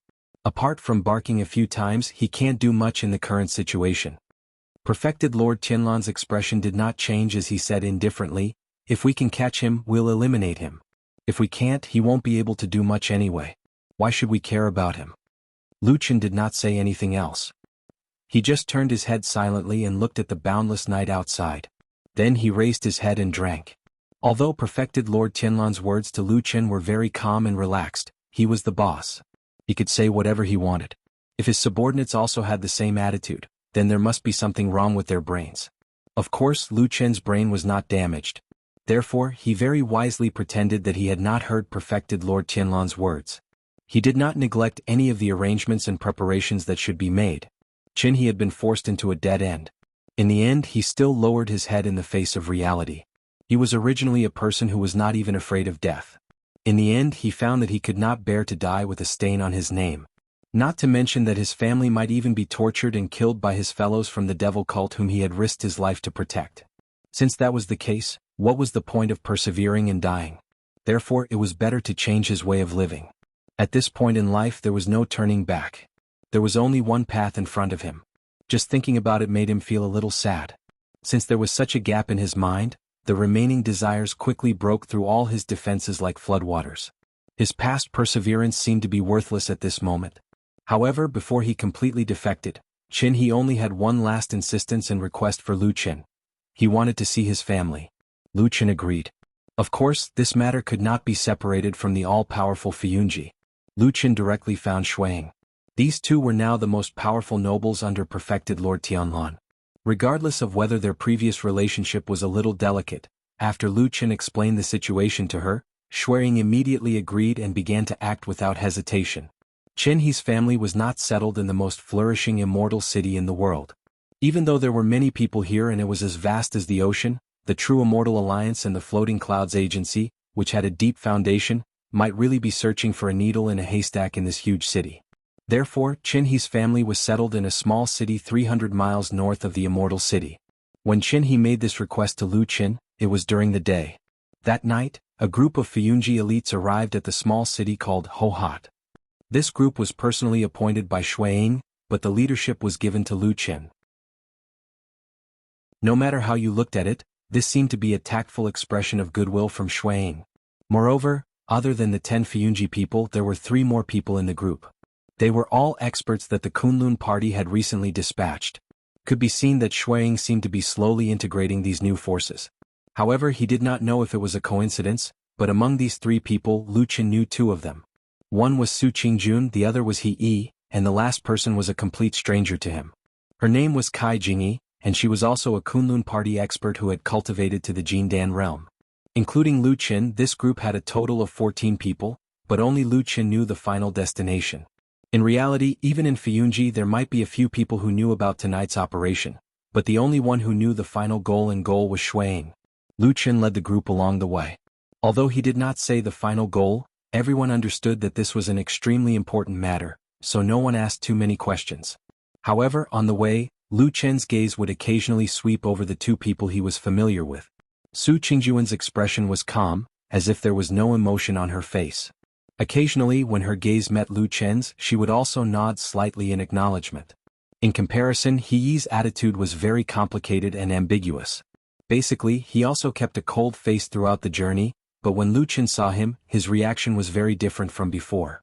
At first, he ignored him, cold and indifferent, but later on, who knew what he thought of along the way, his attitude gradually softened, and in the end he even took the initiative to smile at Lu Qin. Even with Lu Qin's rich experience in front of this He Yi, he still could not guess what this person was thinking. After rushing all the way, they finally reached the outskirts of Hohat City at night. Only then did the group know that this was the destination of their trip. For the first time, Lu Qin told everyone the goal of this trip, which was to find and rescue He's family, and then return to the immortal city of Fiyunji. Recently, many people in Zhangxianming had heard about the legend of the stubborn Qin He. Although no one had really come out to confirm it, and it seemed to be an unfounded rumor, but today, after hearing this news, everyone knew that Qin He had actually been instigated by this new disciple of perfected Lord Tianlan. The attitudes of the 10 people in Fuyunji immediately changed. Although because of the subtle difference in their positions, everyone maintained a certain distance, but these people who were selected by Xueying were of course the elites of Fuyunji, and were also people who had fought against the devil cult for many years. Of course, they understood how important it was to be able to instigate such a high-level person to defect. Therefore, when everyone looked at Lu Qin again, there was a hint of admiration in their eyes. They no longer thought of Lu Qin as an insignificant person who relied on perfected Lord Tianlan to advance. Among the 3 from the Kunlun party, Kai Jingyi probably did not know much about the devil cult, so her reaction was normal. Su Qingjun, on the other hand, was calm on the surface, her eyes bright as if she was in a good mood. And He, on the other hand, had a complicated expression. He stared at Lu Qin from the side and did not speak for a long time. In short, under everyone's different reactions, Lu Qin made the final arrangements, and then led the group straight to the northwest corner of the city, where Qin He's family lived. For cultivators, this distance would only take them a short while to cover. The night was silent and there was no one on the long street. In front of them was a very ordinary-looking house. The door was tightly shut. In the dead of the night, the faint cold wind blew at the corner of Lu Chen's clothes. After that, a wave of strange sounds that seemed to be repressed, angry, fearful, and despairing could be heard intermittently. It was low and deep as it drifted through the darkness of the house. If it wasn't for the extraordinary hearing of a cultivator, it would really be difficult to hear it. Lu Chen stood in front of the door. Just as he was about to push it open, he suddenly raised his head and looked at the top right corner of the wooden door. To his surprise, he saw that in the dark corner, there was a bloody handprint. His face suddenly darkened and his gaze turned cold. Chapter 499. Lu Chen silently pondered for a moment, retreated back from the door and then directly summoned the 10 Fuyunji men over, quietly instructed a few words, at the same time pointed to the bloody handprint on the main door. The members of the Floating Clouds division turned their heads to look. However, they did not reveal any surprised expressions.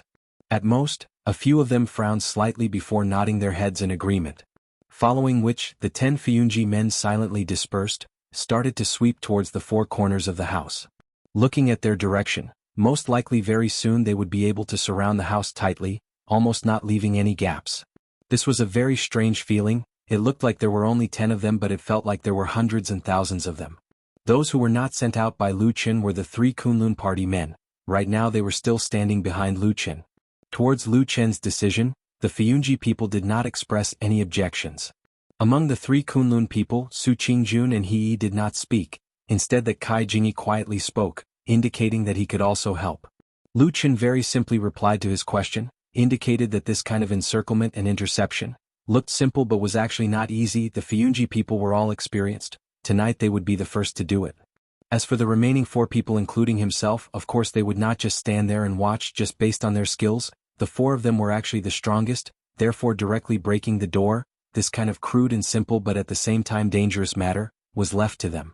Hearing his words, Kai Jingyi also quietened down. It could be seen that although his skills were not bad, but tonight was the first time against the evil sect, he was somewhat excited and also somewhat nervous. Instead, the other 2 youths, Su Qingjun and He, were very calm. Lu Chen glanced at them, his eyes revealing an inquiring look. Very quickly, Su Qingjun and He both nodded to indicate that they had no objections and were already prepared. Lu Chen glanced afar again, saw that after a while, the 10 Fuyunji elite soldiers had already concealed themselves in the darkness around the house, completed the encirclement. Lu Chen nodded and then again walked towards the house's main door, glanced at the bloody handprint, stretched his hand and pressed on the door. The wooden door must have had some years. It was no longer that smooth and flat, a little roughness could be felt. Lu Chen's hand pressed on the middle of the door, his face calm but deep in his eyes, a dark flame suddenly flashed past. The 3 people behind Lu Chen all glanced at him. Although they could not completely see Lu Chen's cultivation method, the hidden power was still very strong. It was enough for them Golden Elixir Realm cultivators to see it. A low and light sound was heard. The door bolt behind the door seemed to have broken, separated by a thick door and then fell to the ground. Lu Chen's hand slightly exerted force, the door creaked open. Lu Chen turned and nodded to the three behind and then stepped in. Su Qingjun and the rest followed. At this moment, it was really late at night, everything was quiet. In the cold and cheerless night, there was not the slightest movement apart from the faintly discernible groan of pain. However, in the next moment, Lu Chen, who looked abnormally calm, suddenly rushed forward. His speed was so fast that there was even a sharp whistle on the spot, startling the three behind him. They only saw him rushing through the entrance, not taking the main path of the courtyard, but directly pouncing on a big tree in the corner of the courtyard. A moment later, an angry roar came from the tree, but Lu Chen's figure instantly disappeared into the shadow of the tree, followed by a shrill scream that echoed through the night. At the same time, there was a commotion in the depths of the mansion, and several voices shouted angrily. Lu Chen floated back to the ground, and without even looking back, he waved his hand and rushed into the mansion with the other three people. The moment he waved his hand, one of his palms was already full of blood, and when he rushed forward, behind them, a person fell down from the big tree, heavily hit the ground, his body twisted and convulsed, blood flowed out from his body, it looked like he would not survive. Amidst the hubbub, Lu Chen and the rest rushed straight into the backyard and immediately smelled a strong stench of blood. Corpses started to appear on the ground, and at the same time, someone cried out in alarm and anger. The evil faction demons rushed out from a few houses and started to fight with them. Su Qingjun and the rest went up to meet them. This confrontation, the difference in strength between the two sides was very directly displayed, although Lu Chen's side had fewer people but each of them were valiant, placed in a famous sect like the Kunlun Party. Su Qingjun and the rest were also the best in the Jindan realm, other than Yuanying Jinren they were almost invincible. Now that the evil faction had been in decline for many years, where would they still have so many masters? This confrontation, a round of killing, immediately they retreated, in a blink of an eye, a few of them fell. Seeing that the situation was not good, the incoming enemy was too strong, immediately there were people from the evil faction who shouted and fled. As a result, a few figures flew up the wall beside, and all of them scattered at the same time, each escaping in different directions, seemed to be very experienced. Su Qingjun just wanted to chase but was held back by Lu Chen, then heard Lu Chen said in a deep voice, "Don't care about those who escaped, it's more important to split up and save people first." Su Qingjun nodded and agreed. The four of them scattered and ran towards different houses. And in the distance, those evil sect evil men who had just rushed up the wall and were about to escape. At this moment, cries of alarm were heard. From the dark shadows, sinister and vicious weapons were flashing, crafty hidden weapons were flying out, and there were also all kinds of tricks. For a moment, not knowing how many unlucky people were hit like dumplings fell down from the wall. Quite a number of them were extremely angry and cursed out loud. Naturally, no one cared about those evil faction remnants' despair outside. In the house, Su Qingjun carried her long sword and searched all the way. She saw that there was no one in the two houses, but on the way, there were one or two corpses lying on the ground. Looking at the clothes, they seemed to be servant girls and the state of their death was rather miserable. Her expression was not good. Suddenly she saw a glimmer of light flashed in a house ahead and immediately extinguished. Something strange seemed to be happening. Her expression changed, quietly leaned over, quietly waited at the door for a moment. Suddenly her body knocked open the door and directly rushed in. Immediately, a loud cry was heard from inside the house. Mixed with a woman's cry of alarm, two black figures in the darkness pounced towards Su Qingjun. Su Qingjun turned, waved her long sword. A ray of moonlight suddenly lit up in the darkness, illuminating her cold beautiful face, broke through the shadows and slashed down. The sound of the wind stopped. Everything seemed to stop at that moment. Moonlight slash. This was the Kunlun Party's famous unique skill. Naturally, its power was extremely great. In a single exchange, a miserable cry was heard. One of the black figures flew out directly, while the other black figure stood stiffly on the spot, not moving for a moment. Then blood appeared. A moment later, a hoarse cry was heard, directly fell to the ground, blood gushing out. Only Su Qingjun's face did not show any joy, but suddenly a trace of anger flashed past. Right now, with that flash of light, she could see the situation in the house clearly. The two people who pounced were naturally the evil faction's demons, and almost half of their bodies were naked. There was a huge wound on the chest of the man who was killed by her just now. It seemed that he was dead, but the other man took a few steps back and suddenly grabbed a nearly naked woman. He placed the blade on her white neck and said in a hoarse voice, "Stop or I'll kill her." After saying that, he exerted force. Immediately a stream of blood flowed down from that woman's neck. Chapter 500. There was only a glimmer of light in the dimly lit room, but one could vaguely see that the woman's appearance was rather beautiful. Probably because of this, she was humiliated, but at the moment she was struggling at death's door. It seemed that she was still not out of danger and could die at any time in the hands of this exasperated and desperate evil cult heretic. Su Qingjun blocked the way out of the door but did not step forward. Facing this situation, she was somewhat at a loss. When the evil cult heretic saw that Su Qingjun had no intention of giving way, he became even more anxious and angry. He stretched out his hand and the knife made a cut on the woman's body. Immediately, a wound appeared on her smooth shoulder and blood gushed out. The woman immediately screamed. Following that, the evil cult heretic roared, "Get lost, this slut is Chen He's wife. If you don't move, just wait to collect her corpse." Chen He's wife? Su Qingjun was shocked and could not help but take another look at the woman. Her heart suddenly hesitated. This group of people had hurriedly marched from afar and rushed here overnight. Wasn't it to bring Chen He's family back? If there were any accidents and the people they brought back turned into corpses, then Lu Chen's plan would all be in vain. The long sword in Su Qingjun's hand slowly drooped down. Although her face was filled with disgust, her body still subconsciously started to slowly retreat. The evil cult heretic saw this and was overjoyed. He laughed wildly and grabbed the woman and ran out. He did not care that the woman's clothes were tattered and she was in an extremely sorry state. However, when they were near the door, the woman suddenly cried and struggled as if no matter what, she did not want to walk out of the room. The evil cult heretic was furious and waved his hand. "Papa." 2 slaps, causing the woman to cry bitterly. Su Qingjun was so angry that her face turned white. She raised the long sword in her hand and was about to stab. However, at this moment the evil cult heretic was extremely vigilant. He turned and grabbed the woman's throat, glaring at her and said, "If you want her to die, then come over." Su Qingjun could only forcefully stop her body. The anger and grievance in her heart almost overflowed. Her pair of bright eyes stared fixedly at the vicious thief. That devil cult sorcerer seemed to have noticed Su Qingjun's current state of hesitation and became more and more savage. Facing Su Qingjun's murderous gaze, not only was he not afraid, but he even looked at Su Qingjun with a lascivious gaze. Then he licked his lips and said, "Little girl, you're lucky today. I'll remember you." As he spoke, he let out a maniacal laugh. As for the unspoken meaning in his words, no one could think about it. Just that Su Qingjun was an intelligent girl. This time, her chest almost exploded with anger. At the same time, her cheeks were crimson red and her face was filled with murderous intent.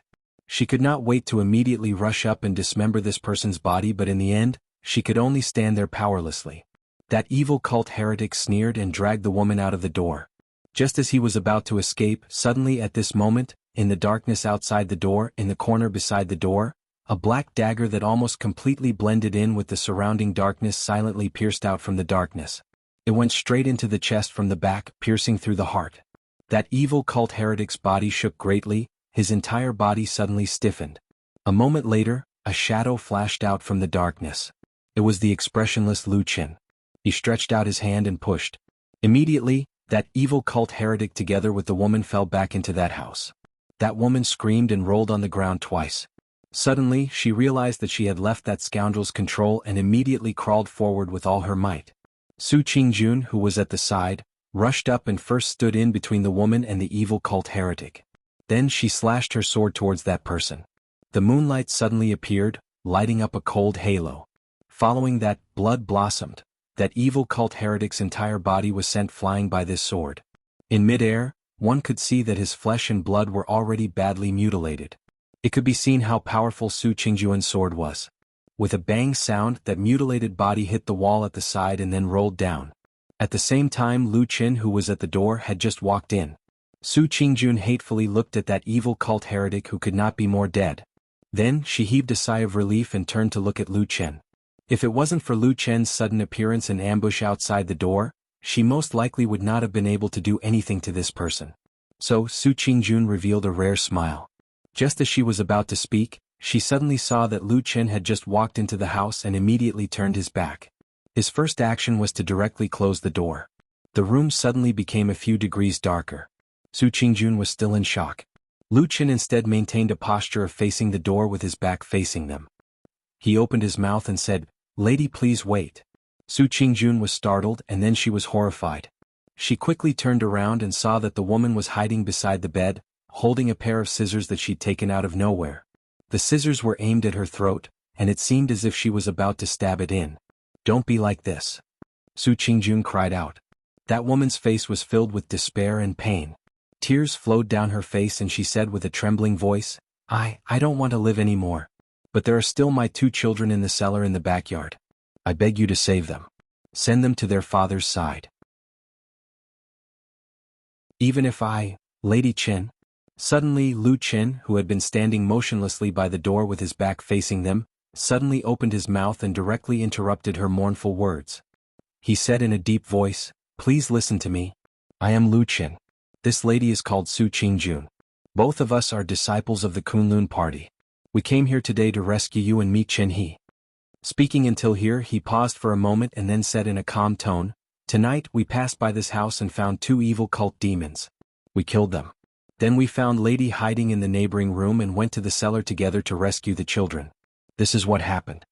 The 2 women in the room were silent for a moment. Their faces showed surprise. Lu Qin then turned to look at Su Qingjun and said, "Qingjun, is it like this?" Su Qingjun took a deep breath and nodded heavily. Then she looked at the woman with sympathy and said, "That's right. If others ask, I will also say the same. I will never mention what happened tonight again." The woman was stunned at first. Then her body trembled and her breathing became rapid. Tears kept flowing.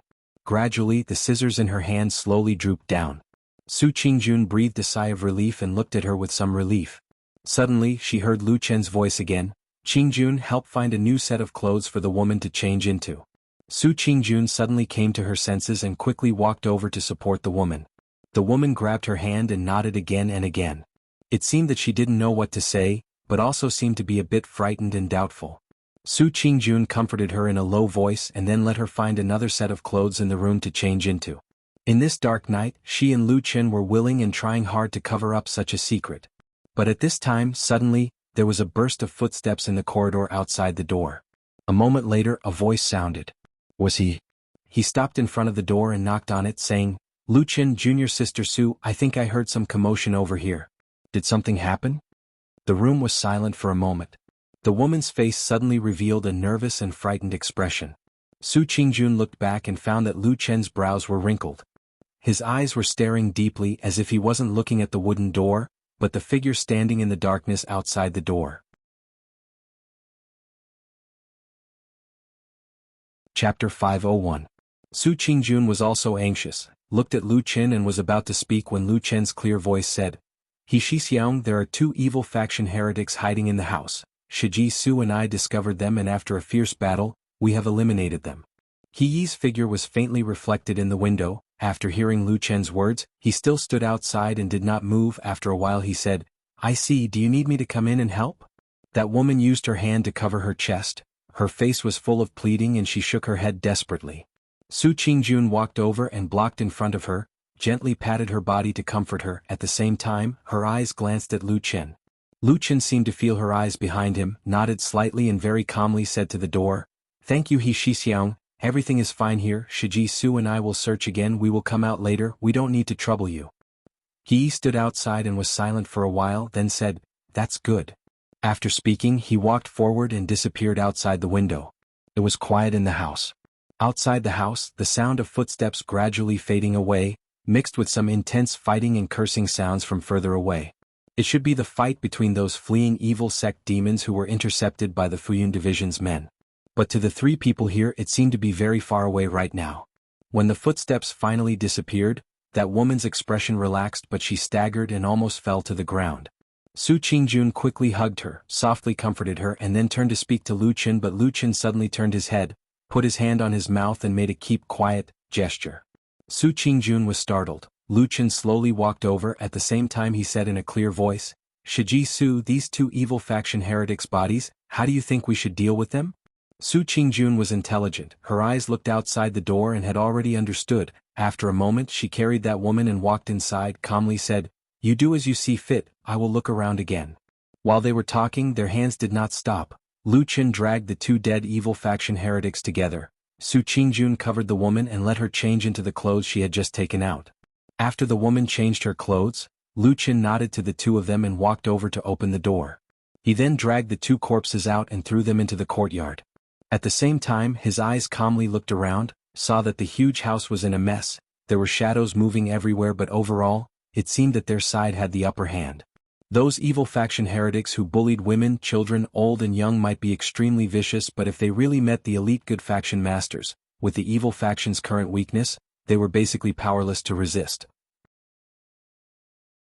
In a shadowy corner far away, he looked at Lu Chen for a while and then looked at the two corpses that he had thrown into the courtyard. After a moment of silence, expressionlessly retreated and soon disappeared into the darkness. And Lu Chen, who was at the door, waited for a while, seemed to sense something, then made a gesture to the house behind him. Su Qingjun then led that woman out. Lu Chen very directly said, "Lead us to save your child." That woman nodded heavily and quickly led them to the backyard. In the dark night, her clothes fluttered, plain and peaceful, covering her injuries and also covering the ugly truth not long ago. This night quickly quietened down, the night deepened and the chaos in the house also calmed down. This time the evil faction sent as many as 18 people. Obviously they had the intention of exterminating the entire family, not letting a single Qin family member escape. But in the end, 9 died and 9 were injured. It could be said that they were completely wiped out. The Qin family side also suffered a lot of casualties. The maids and servants died the most, 3 or 4 of their relatives and friends also died. But the most important thing was Qin He's wife and 2 children were spared from the calamity. This was because when the calamity suddenly happened, after those evil faction evil people rushed in during the night, Qin Furen immediately hid the children in an extremely secluded cellar and instructed them not to make any noise or come out. The cellar had been built long ago, it was exceptionally secluded, even a cultivator would find it hard to discover. But because of this, the underground space was very narrow, only enough to accommodate 1 person, barely able to fit 2 children. Lady Qin herself could not go any further.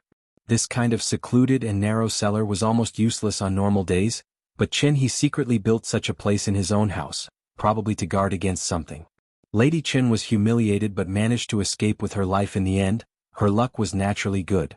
But it was also because those 2 evil faction sorcerers forced her to reveal the whereabouts of the Qin family's 2 children while they were being tortured. Naturally Lady Qin would rather die than reveal the truth and persevered until Lu Chen and the rest arrived. After that, there was no need to stay in this small city for long. Everything could not be compared to the immortal city where Zhang Xianming's main hall was located. So after a few leaders discussed, Lu Chen very quickly made a decision. Everyone rushed back to the immortal city overnight. The journey was long, and many of the Qin clan members were mortals without any cultivation. Fortunately, the people of the Fuyun agency were very resourceful, and they actually managed to get a few carriages to send them on. Then everyone left the small city together. In the middle of the night, where did they get these horse carriages and horses? Because of these horse carriages, the speed of returning was much slower than when they came, but no matter what, this time at least they had more or less completed their mission, so everyone was still relatively relaxed and happy. Lu Chen walked at the back of the group, probably to cover the back. As he walked, he found that Su Qingjun had unknowingly come to his side, walking with him. He smiled at her. She was silent as if she did not want to smile, but in the end she still slightly pursed her lips, then softly said, "These evil faction villains really do all kinds of evil, they deserve to die." Lu Chen nodded, said, "So, if you meet them in the future, don't be lenient." Su Qingjun made a sound after a moment of silence, said, "That? Lady Chen's matter, you handled it very well." After a pause she said, "Much better than what I wanted to do at that time, this is indeed the best. Just that I don't understand, why did you think of doing this at that time?" Lu Chen was silent for a while, said, "I have seen women who had this kind of experience. Once the news of their humiliation spread, very few of them could survive." After a moment he added, "Most of them died by suicide. What killed was not only knives, axes and weapons, but also the tongue and words." Su Qingjun was silent. For a moment she did not know what to say. Finally she softly said, "This matter, let's never mention it again for the rest of our lives." Lu Chen frowned and walked forward. Su Qingjun's countenance suddenly changed, grabbed Lu Chen's arm, stood where she was and stared at this man's eyes, her face revealing nervousness and solemnity. She lowered her voice, using a voice that only she and Lu Chen could hear, said word by word, "Tell me you did this good deed to save her." Lu Chen looked at Su Qingjun's bright and clear as the bright moon eyes. After a moment he slowly nodded and said, "I am." Su Qingjun heaved a long sigh of relief, slowly loosened her grip on his arm and then smiled sweetly. This was the first time in this dark night that she smiled happily.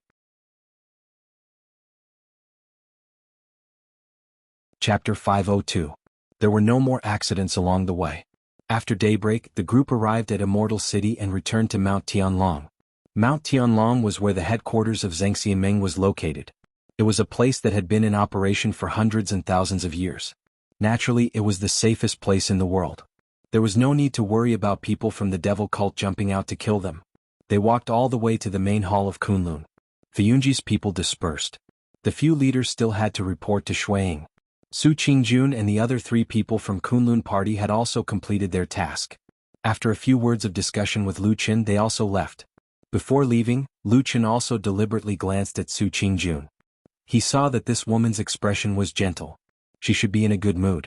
When they entered the main hall, they brought the remaining relatives and friends of the Qin family to meet Qin He. Naturally, it was a scene of sorrow and joy. This time they did not save all of the Qin family. In fact, before they arrived, many people had died. However, the silver lining in the misfortune was that Madame Chen and their 2 children were saved. Then they were escorted here safe and sound. Qin He and his wife and children hugged each other and cried. The scene was touching. Then he looked at his relatives and friends. He found that a few of his closest relatives had passed away. Among them were his parents. At this time he was angry and sad. He cried and bowed to the ground. Lu Qin watched from the side for a while. Then he quietly left and walked to the main hall of Kunlun. There was already a jar of good wine in his hand. He leaned on the high doorsill and looked at the distant sky, drinking in big mouthfuls. Old Ma appeared outside the main hall. He walked all the way to the front. When he came near, he first glanced at the wine jar in Lu Chen's hand. Seeing that it was already half empty, he could not help but frown. He said to Lu Chen, "I say you have been drinking more and more recently. Too much wine is bad for your body." Lu Chen smiled and said, "What kind of body do we cultivators have? Why would we be afraid of wine harming our body? Only ordinary mortals would be bothered by this. It's not a big deal." Old Ma thought about it and found it to be true. Over the years, he had rarely heard of a cultivator's body being damaged because of alcohol addiction. However, he still said, "Even so, getting drunk can indeed confuse one's mind, and it is somewhat detrimental to cultivation. You shouldn't indulge in it." Lu Chen laughed and patted Old Ma's shoulder. "We've been drinking for more than 10 years since we were in Qingshitang village. When did anything happen? Don't worry." "Yes." Old Ma nodded and stopped talking about it. Then he turned to look at the depths of the hall and said, "How's it going inside?" Lu Chen hugged the wine jar and sat down on the threshold. After a while he said, "They're probably still comforting those who just escaped from the gates of hell." Old Ma sighed and also sat down beside Lu Chen. He looked up at the sky in the distance and suddenly said after a while, "For people in our line of work, it's probably better not to have family." Lu Chen took a sip of wine and didn't respond. Old Ma didn't care and just said lightly, "Without family and friends there's nothing to worry about. They won't give others a handle on them and they won't be overcautious when doing things. Otherwise even the toughest man will be played by others." Lu Chen smiled and said, "You're right. But is the kind of life you're talking about still a human life?" Old Ma was silent for a while and said, "Whether it's a human life or not, haven't you lived it for decades?" Lu Chen was stunned for a while and then laughed. He stood up and stretched and suddenly stretched his foot to kick Old Ma. Old Ma smiled and stepped aside. Lu Chen shook his head. His face was calm, but his eyes were deep and no one could see any emotion in them. Old Ma stood with him for a while and then said, "I'll go back and have a look. Now that I've brought his family here, it's time to start doing something big." Lu Chen nodded, but when Old Ma took a few steps, he suddenly called out to him, "Old Ma." "Yes." Old Ma looked back at him. Lu Chen looked at him and said in a very calm tone, "When you were talking about living alone, you only said you to me and not we as you often said when you were suffering in the village a few years ago." He looked at Old Ma with a faint smile and said, "Do you mean that you're different from me? Do you have any relatives or family?" Old Ma's face changed slightly, and then he laughed and scolded, "Bullsh*t. I've been a bachelor all my life and it's all because of you." After saying that, he even spat and then walked away. Lu Chen smiled as he watched Old Ma's receding figure. After Old Ma's figure gradually disappeared, the smile on Lu Chen's face slowly disappeared. It became a little cold with a hint of bitterness. He turned around and looked at the sky outside the main hall. The bright sky sprinkled on his body, and it seemed to make Lu Chen feel a little uncomfortable, and he slightly narrowed his eyes. He took a step back and stood behind the thick door of the main hall. There was a shadow on the other side, blocking the light, and his expression seemed to be a little relaxed. Then he thought for a while, picked up the wine jar and took a big gulp of wine. Then he muttered to himself, "The person who is hated by gods and devils, I'm talking about you. If one stayed in the dark for too long, he would not be used to the light in the day. Or perhaps, he had long been used to the loneliness in the shadow, if he had never seen the warmth in the light. Like a lonely child who craved that warmth too much, he would subconsciously ask for it, to pursue it, and then forget the shadow behind him. He would unknowingly devour others." When dusk fell again, Chen He, who looked a little tired, followed old Ma out. They walked all the way to the front of the Kunlun main hall and found that Lu Chen did not seem to have the elegance of a perfected lord's successor at the moment. Instead, he sat directly on the ground behind the door, in the somewhat dim shadow, quietly sitting. Beside him there were 2 empty wine jars. Chen He was stunned for a moment and old Ma frowned, a little worried. However, the next moment, when Lu Chen looked up at them, his unusually bright and sharp eyes still made their hearts tremble. After a moment, Chen He was the first to react. He took a step forward, bowed to Lu Chen and said solemnly, "Thank you, young Master Lu, for saving my family, allowing them to escape from disaster. I dare not express my gratitude, but if there is any need in the future, I, Chen He, will definitely serve you with my life." Lu Chen stood up, held him up, patted him on the shoulder and sighed again. "Speaking of which, I also feel a little guilty. There are still a few relatives and friends in your residence that I did not manage to save. I am sorry." Chen He's eyes were slightly red and he shook his head. "Young master, don't worry. This is God's will. I am already satisfied to be able to save my wife and my 2 children. As for the rest," he gritted his teeth and said hatefully, "I will repay you in the future." Life was like turning the pages of a book and the changes were too fast. Lu Chen lightly muttered in his heart, then asked, "How are your wife and the 2 young masters now?" Chen He said, "They have been on the road for a whole night, and they are too frightened, so they are now asleep. However, my wife has mentioned young master to me several times before, only praising young master's righteousness. You saved my family from a life and death crisis, and you are the Chen family's great benefactor. She also urged me to serve young master and avenge my family." Lu Chen was silent for a moment, then nodded and said, "Your wife is really a reasonable person."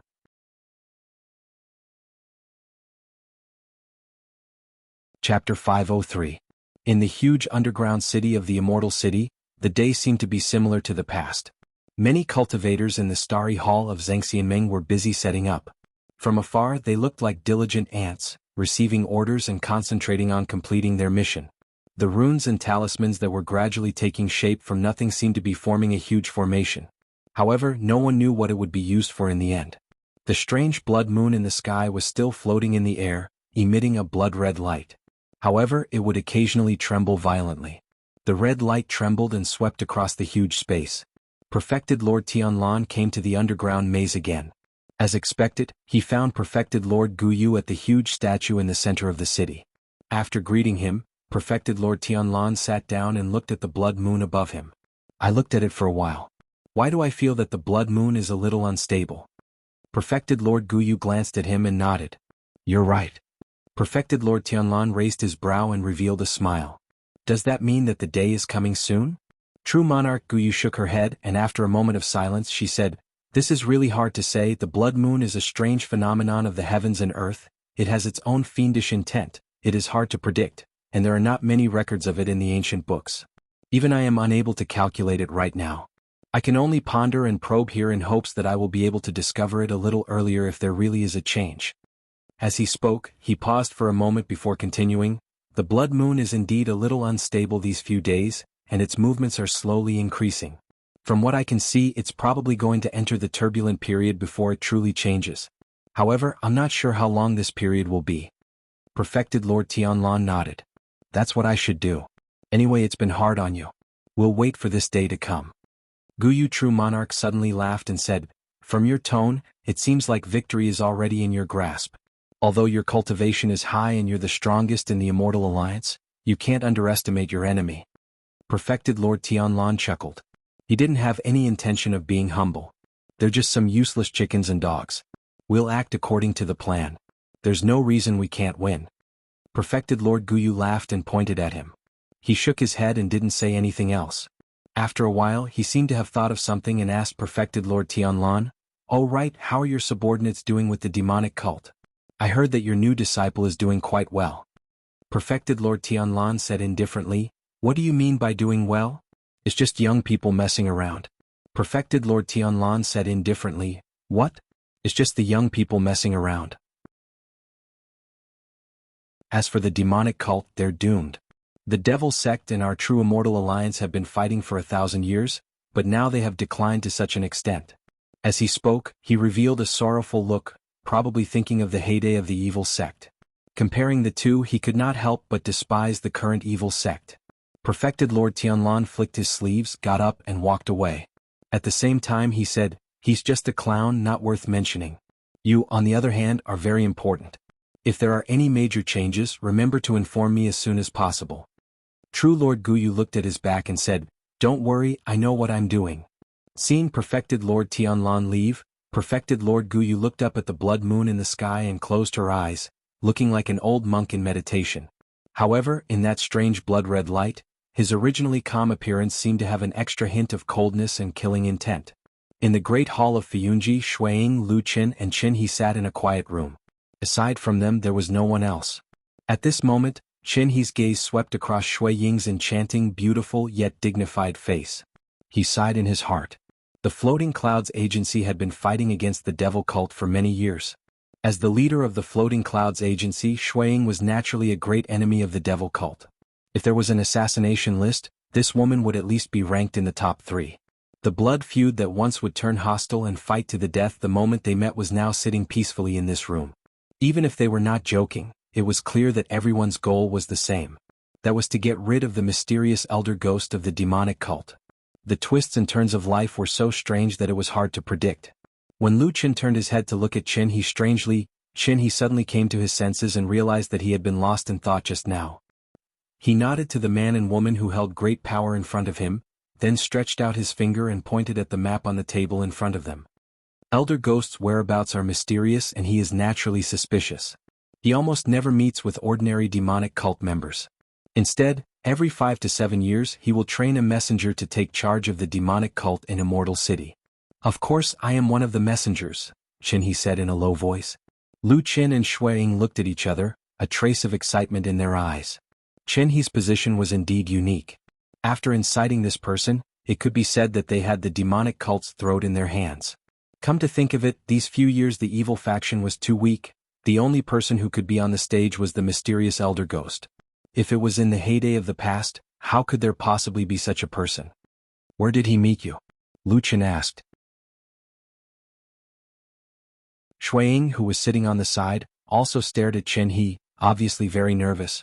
Unexpectedly, Qin He smiled bitterly and drew a big circle on the Immortal City map on the table, saying, "Other than the Azure Dragon district of Sky Dragon Mountain where your Zhengxian Meng is, I have been called by him to meet the other 3 places, White Tiger, Vermilion Bird and Black Tortoise. Counting carefully in these few years, I have met him at a total of 63 places." Lu Qin and Shui Ying were both shocked and looked at Qin He in disbelief. Qin He continued, "As far as I know, Elder Ghost has a unique characteristic. Even when the divine sect, evil sect was still flourishing, and the other elders were running amok in the world, he was still lurking in the Immortal City. For decades, no matter how the world situation changed, no matter how dangerous it was, he still refused to leave the Immortal City." Lu Qin's heart suddenly moved, and Shui Ying seemed to have thought of something. After pondering for a moment, she asked Qin He, "Do you know the reason?" Qin He shook his head and said, "I don't know this, and I feel that other than Elder Ghost himself, no one else in the demonic cult knows the reason." Shui Ying nodded and said no more. Lu Qin then asked, "Then can you find Elder Ghost?" Qin He thought for a moment and said, "In the past he used a secret technique to tell me where to meet him. Now, it is naturally impossible. But if we check the 63 places we met in the past, we should find. Those 63 places he probably gave up after seeing them once or twice." Shui Ying suddenly interrupted him, her gaze hidden deep, looked at Qin He and said, "But you remember all of them?" Qin He's expression did not change and he said calmly, "I have a very good memory." Lu Qin smiled and said, "It's a good thing to have a good memory. Come, tell us how we can find that old turtle from these places."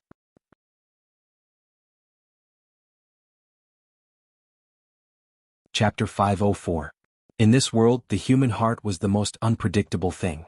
Most of the time, you would think that you already knew a person's character and behavior very well, but on a certain day or when something unexpected happened, you would often see some other deeply hidden things that would shock you and make you feel incredulous. Or perhaps, there would be a feeling that the past did not seem real. This kind of thing happened to many people. Some people revealed it, and some people might not have the opportunity to do so in their entire lives. As for whether it was right or wrong, good or bad, it was up to each person to have their own opinions. However, there was a kind of person who was particularly eye-catching when it came to this kind of thing because this kind of huge change was bound to happen to them. They were patient, tenacious, lurking and even wearing masks, living a familiar life. But one day they suddenly threw away their masks, tore off their disguise and revealed their true colors. Then they caused pain and shock to everyone around them. This kind of person had a dark and mysterious code name in Zhangxianmeng and Fiyunji, called the Shadow. And in the secular world, there was a more common and vulgar and contemptuous name, called the Traitor. Until now, Lu Qin and the others had already discovered that he was a very complicated person. He could be loyal to the so-called God sect and would rather die than submit, but he could also turn hostile and ruthless in the blink of an eye.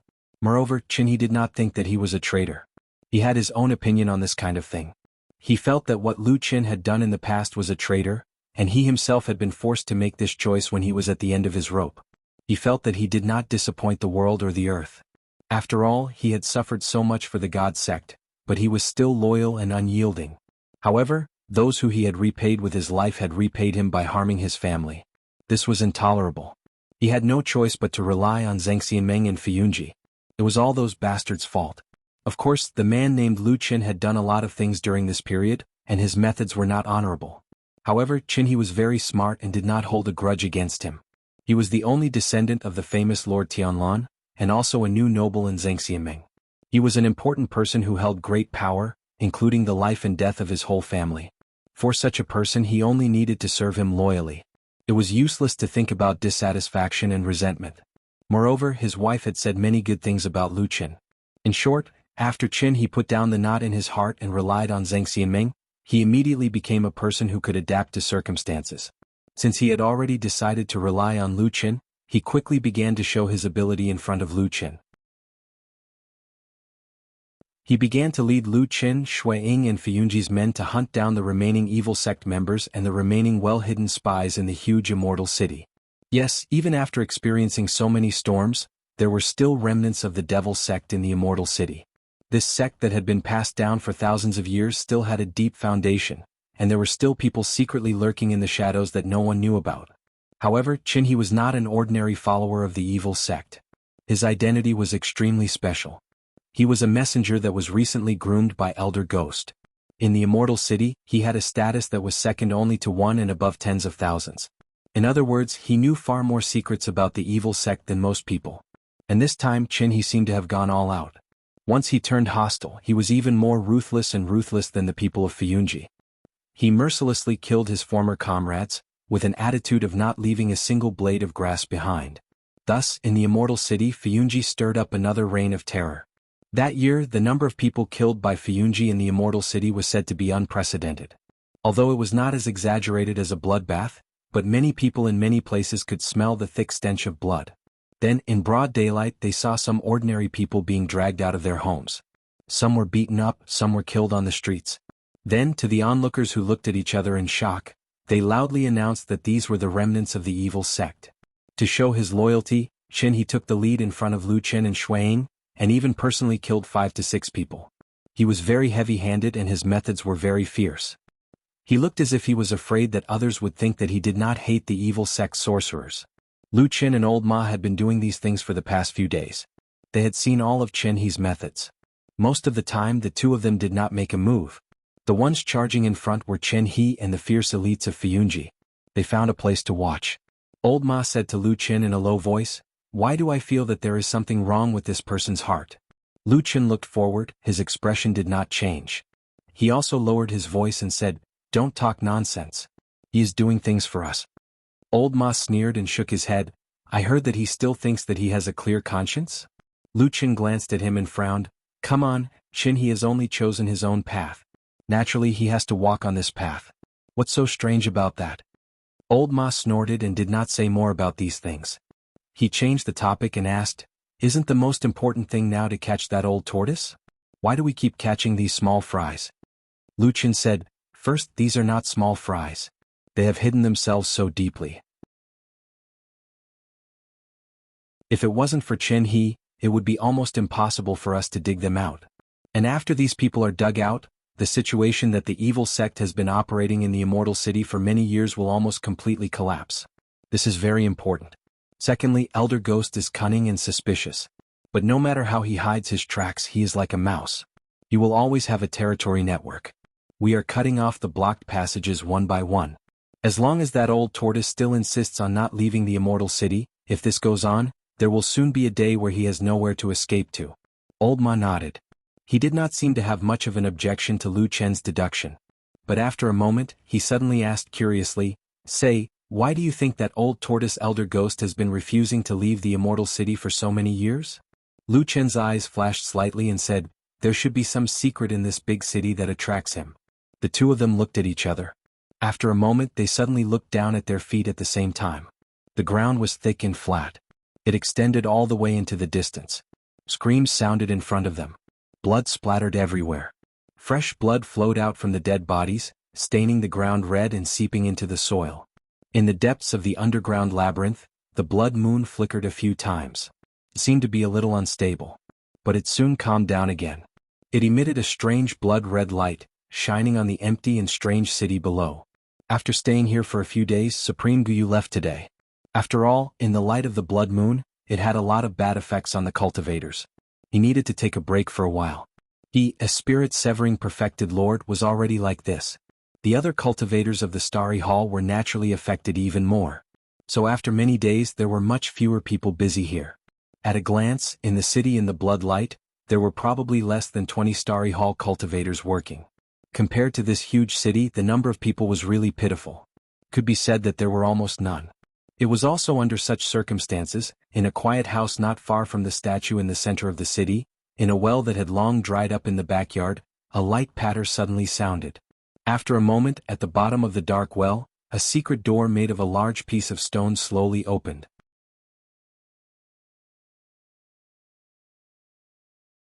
Chapter 505. The mechanism of the secret door was very intricately made. The stone used to make the secret door was not light, but when it was moved, it was almost silent. No one knew which skilled craftsman made it. The dry well was very deep, narrow at the top and wide at the bottom. Looking up from the bottom of the well, there seemed to be only a narrow sky. The sky was still blood-red.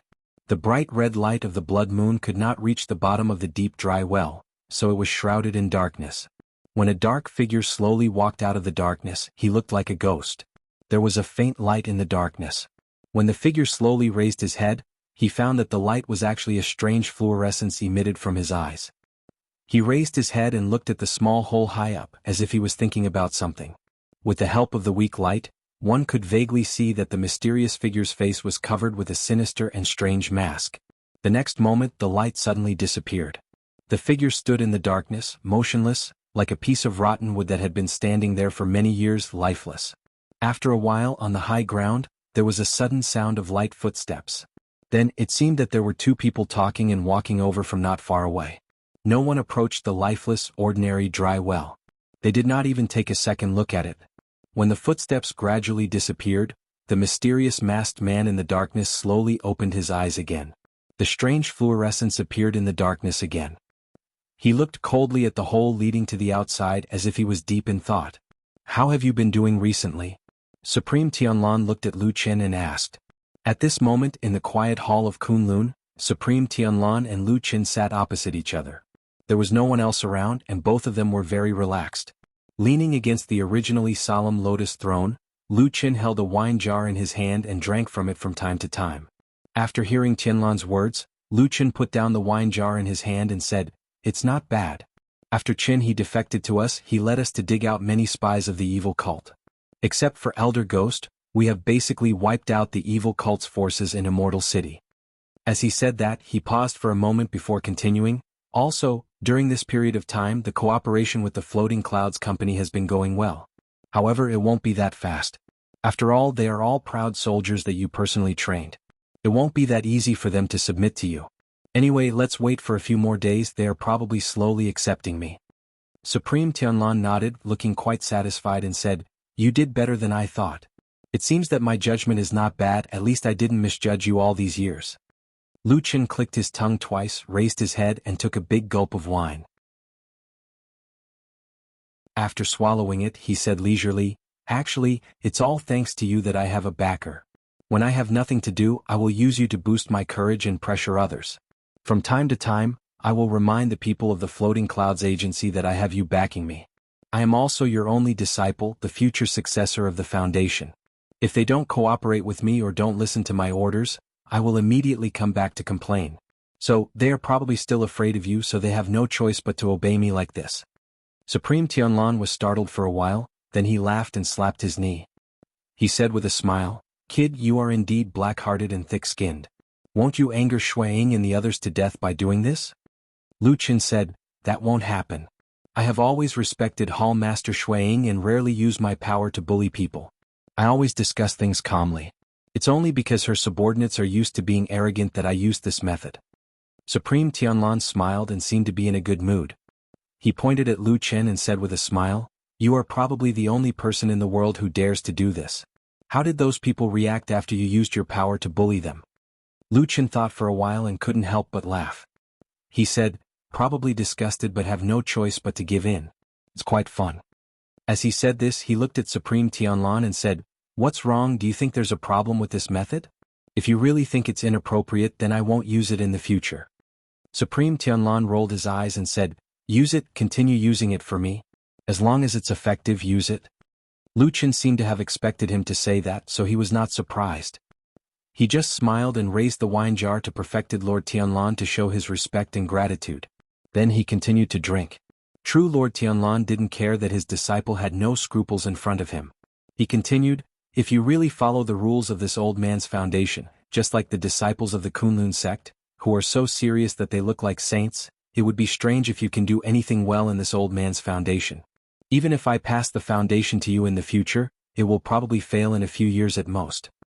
Lu Chen coughed and reminded Supreme Tianlan, "Don't forget, you are the Grand Emperor and old ancestor of the Kunlun party. Watch your words." Supreme Tianlan glared at him and said, "Bullsh *T, I've been cultivating and fighting for my entire life. Can't I even say something now?" Lu Chen was speechless. After a while, he waved his hand and said helplessly, all right. You're a soul formation perfected lord. You're amazing. You can indeed say whatever you want," perfected Lord Tianlan chuckled. Of course, there was no real anger in his eyes when he looked at Lu Chen. Instead, there was a hint of admiration and gratification. "Kid, work hard. I have high hopes for you." Lu Chen rolled his eyes and couldn't help but shudder. "What do you mean by that? Do you feel like you've encountered something and you want to make arrangements for your funeral? That's scary." Perfected Lord Tianlan laughed out loud with an extremely carefree expression. He then said proudly, "Who in the world can go against me?" Lu Chen also laughed and looked at the damn baldy with a strange gaze. After a while he sighed and said, "I say, I've been drinking all day today. Why do I feel like you're a little drunk?" "I'm happy that I have a great future ahead of me," Supreme Tianlan said, "but now it seems like you're the only one I can chat with in the world.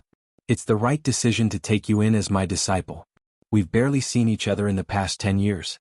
Now we can often have a chance to chat alone like this. It's not bad."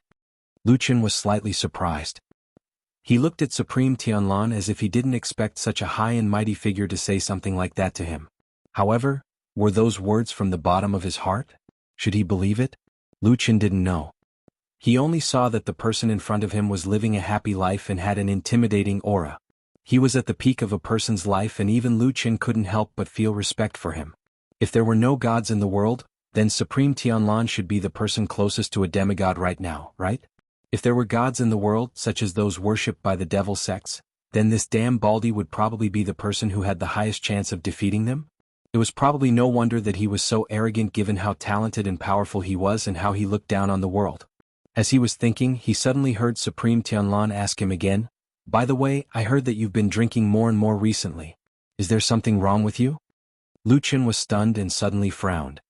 "How did you know about that? Could it be that old Ma told you?"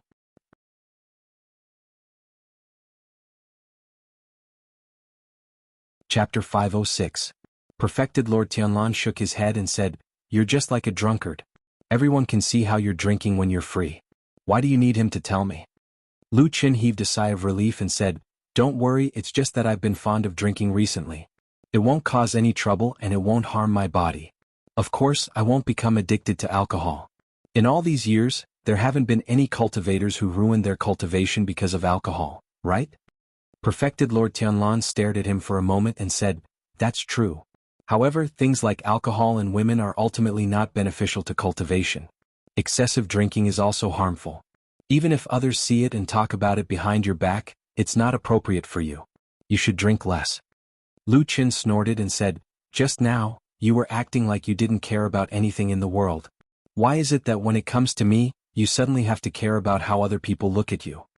Perfected Lord Tianlan said indifferently, "You're not a soul formation perfected lord, so you don't have to think about these things." Lu Qin was speechless.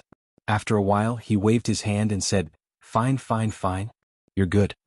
I think there's a saying that's very suitable for the current situation. Do you know what it is?" Old Ma asked Lu Qin with a smile. It seemed like another day had passed. It was dusk.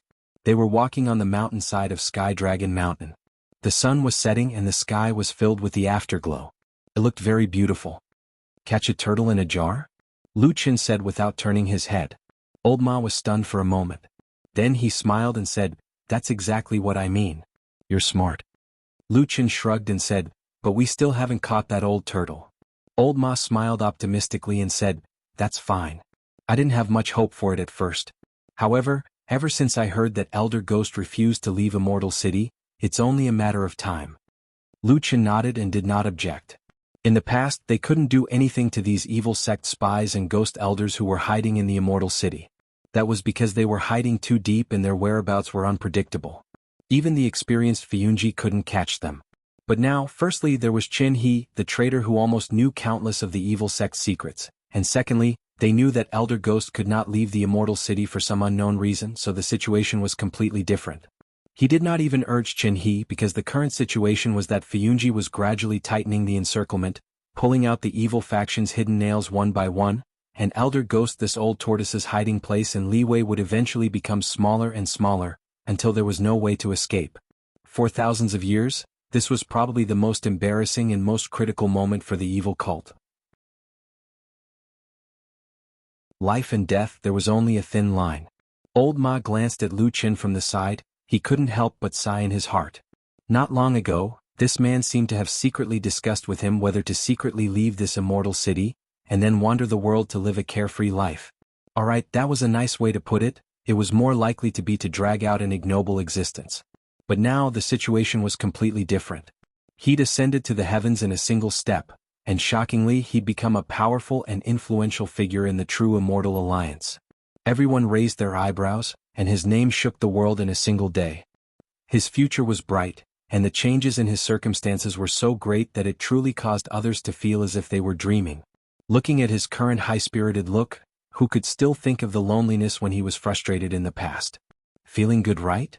Old Ma couldn't help but still asked Lu Qin. Lu Qin, on the other hand, didn't understand and said, "What?" Old Ma asked, "Becoming the true monarch's successor, now holding great power, is this life comfortable? Is your mood good?" Lu Qin laughed and said, "It's okay, a little better than a few days ago." "Nonsense." Old Ma scolded with a smile, but in his heart he was also happy for him. It was just that in addition to the joy, there was also a faint sense of loss in the depths of his heart. For so many years, Lu Qin had practically always been together with him. They had gone through tough times, seen blades and swords, and walked through the gates of hell. But in the end, the fate of the two of them was as different as heaven and earth. Why was this? Were people always different from each other? But where was the source of this unfairness? He thought indifferently, then said goodbye to Lu Qin, turned around and left. Lu Qin's identity and status were now different from before, that incomparably noble Kunlun Palace. Except for the supreme true monarch Tianlan, he now had the qualifications to live in that incomparably noble Kunlun Palace. But old Ma didn't have that qualification. He was just a person who had lurked in the Jianghu for many years, accompanying by Lu Chen's side as a messenger. So in the end he could only live outside. For so many years, if Lu Qin was the shadow, then what was old Ma?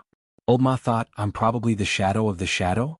More indifferent than the shadow and less sense of existence than the shadow. The shadow might have the opportunity to leave a black shadow on a sunny day, but from beginning to end, he was only silent, silent. For a person like him, even if he was killed in a legend, it would only be a few strokes of the brush, like a ripple on the surface of the water. There would be almost no movement, not to mention the stormy waves that would be set off by those big shots. Silent in life and silent in death. Is this the life you want? Is this the destiny you are destined to live? Old Ma stopped in his tracks and glanced back. The tall mountain peak was like a giant, silently looking down at him, perhaps with a bit of contempt. Under the afterglow of the setting sun, the majestic shadow shrouded everything, and gradually disappeared into the darkness.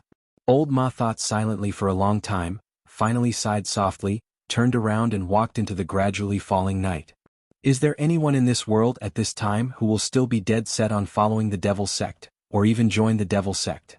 Almost at the same time, in that room on Tianlong Mountain, White Lotus sat on the bed and asked Su Qingjun this question. Su Qingjun laughed in spite of herself and said, "Of course there won't be, even if there is, it would be a madman or a fool." White Lotus shrugged her shoulders and did not say anything, but Su Qingjun suddenly made a sound of surprise and looked up and down at this young girl. White Lotus felt a little strange being looked at by her, said, "Everything is fine, why are you suddenly looking at me like this?" Su Qingjun smiled and said, "Probably because you have been with Lu Chen for a long time, I feel that some of your actions are very similar to him." White Lotus was startled for a moment, then sneered and said, "Nonsense, how can I be like him?" Su Qingjun also felt that it was not possible, laughed, walked to White Lotus and sat down, stretched out her hand and gently stroked her soft hair. This action was intimate and gentle. White Lotus did not have any intention to resist or avoid. It seemed that during this period of time, the relationship between these two girls had become very close. After a while, Su Qingjun softly asked, "Your injury is considered to be almost healed, why are you still not willing to let me tell Lu Chen?" White Lotus suddenly felt nervous, looked at her and said, "Don't tell me you have already told him?" Su Qingjun shook her head and said, "Not yet, you little girl. 2 days ago you even threatened me, saying that if I say that your injury is healed, you will immediately stab yourself a few more times and make your injury worse. You have already said such words, how can I dare to say it?" White Lotus forced a smile, looking a little embarrassed, then sighed and said, "I really have something difficult to say, can you help me hide it for a few more days?"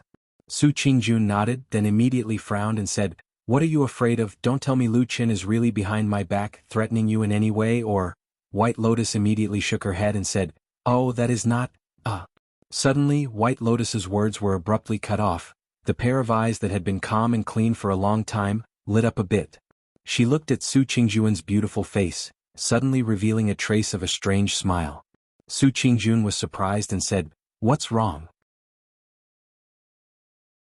White Lotus was silent for a moment, then slightly smiled and said softly, "If I say Lu Chen really has bad intentions towards me and even has the guts to do it, would you believe me?"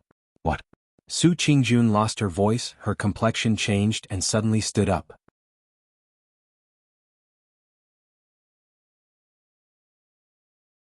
Chapter 507. The room fell into silence. Su Qingjun looked at White Lotus with a shocked expression. White Lotus looked at her with a smile at first, but then she felt that this expression was not quite right. Her face immediately darkened, revealing a bit of solemnity. After a while, she seemed to feel that she should be a little more sad, and her eyes became a little red. Then she sighed, seemingly helpless and sad. Looking at Su Qingjun, she blinked her clear eyes. The atmosphere seemed to be a little awkward. Su Qingjun stared at White Lotus for a while, suddenly opened her mouth and said, "Is what you said true?" White Lotus asked in reply, "Why, you don't believe me?" Su Qingjun hesitated for a while, then nodded and said, "I really don't dare to believe it. I don't think Lu Chen is this kind of person." White Lotus sneered and said, "It sounds like you know him very well. Then tell me, what kind of person is he? Why don't you believe that he would do such a thing?" Su Qingjun frowned and looked at White Lotus. After a moment of silence, she said, "I feel that your expression is also strange. According to what you said before, if Lu Chen really did harm your body, shouldn't you look sad and in pain now? Why do you still look as if nothing happened?" White Lotus paused for a moment, then sighed softly. Her face revealed a somewhat bitter smile. She used her hand to lightly press on her heart and said to Su Qingjun, "How can I casually say these things to my face? Even if I do, I will hide it in my heart. It's only you who have such a good relationship with me these days. You can be considered as the first friend that I can confide in. That's why I can't help but tell you. Su Qingjun ignored her explanation. She just frowned and said, "But you don't look sad. Even after you were injured these days you look good and in a good mood." White Lotus slightly lowered her eyes, then gritted her teeth as if she had made up her mind and said, "Since it has come to this, I will tell you directly." Su Qingjun was startled and said, "Is there anything else you haven't told me? I actually like him in my heart." White Lotus clenched her fist and said loudly as if she was announcing to the whole world. Of course, in front of her, there was only Su Qingjun in front of her. Su Qingjun was obviously shocked again. It seemed that she suddenly completely did not recognize the girl in front of her. She stammered and said, What did you say? But just now didn't you complain to me that Lu Qin did bad things to you?" White Lotus snorted and her elegant and pure face revealed a bit of sadness. She said, "Yes, that's the truth. But I quickly discovered that I actually really like him. Even if he did such a thing to me that was worse than a beast, I still like him. So, I am willing to be with him." She glanced at Su Qingjun and said with a more and more certain tone, "Yes, when we didn't go up the mountain for a period of time, we lived together in the White Tiger District's Shima Bridge at the foot of the mountain." It was probably the first time that Su Qingjun had seen such a girl in her life. After hearing such words, the astonished expression on her face had not calmed even now. Perhaps, the experience and etiquette that she had learned since she was young had been shattered by the girl in front of her in this instant. But Su Qingjun was after all not that kind of simple-minded woman with big breasts and no brains. After a while, her expression gradually calmed down. It seemed that she had already sensed something. She looked at White Lotus with even more suspicion and said, "That's not right. What you've said, I still feel that there are many parts that are unreliable." White Lotus looked at her with interest and said, "From what you've said, I think that in your heart, you probably believe in Lu Qin a bit more than you believe in me?" Her smile suddenly flashed with a trace of hidden malice. She said softly, "Don't forget back then what did he do to you and to your family? He is not a good person." White Lotus continued to speak in a resolute tone to Su Qingjun. Su Qingjun was silent. After a while she opened her mouth and said calmly, "You're right. Lu Qin, he shouldn't be counted as the kind of good person that we're talking about. But I still feel that he wouldn't do such a thing." White Lotus sneered and said, "You don't need to speak up for him. That person, Lu Qin, in the past, mingled in the outside world that you and I don't know. To put it bluntly, there are many things that you don't know about him. You don't understand him at all. When he went on a killing spree, could you have thought of it?" As she said that, she emphasized again, "And as I said, although he used force in the beginning, I later liked him willingly, so I got together with him." Su Qingjun just shook her head. Her eyes became clear and firm. She said lightly, "No, you're just a child. He can't possibly like you." White Lotus looked at Su Qingjun's expression and felt uncomfortable in her heart. She felt like her teeth were itching. After hearing this, White Lotus suddenly froze. After a while, she suddenly jumped up, like a kitten whose tail had been stepped on. She suddenly fell into a state of rage. She shouted angrily, "Nonsense, on what basis do you say that he won't like me?" Su Qingjun was also startled by White Lotus's sudden violent and shrill shout. She was stunned for a moment, then she frowned and said, "Don't shout randomly. Speak properly. Although Lu Qin has all kinds of shortcomings, I believe that he has enough self-control. Even in the face of a soul-stirring beauty he—" Halfway through her words, Su Qingjun suddenly stopped.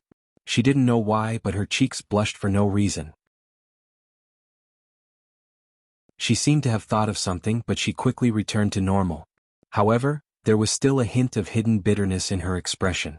She sighed softly and said, "He won't have bad intentions towards a little girl like you. Why do you have to slander his reputation?" White Lotus slapped the table and stood up. She seemed to be very angry and said, "What do you mean by this? Are you saying that I'm not good enough and not qualified to seduce him?"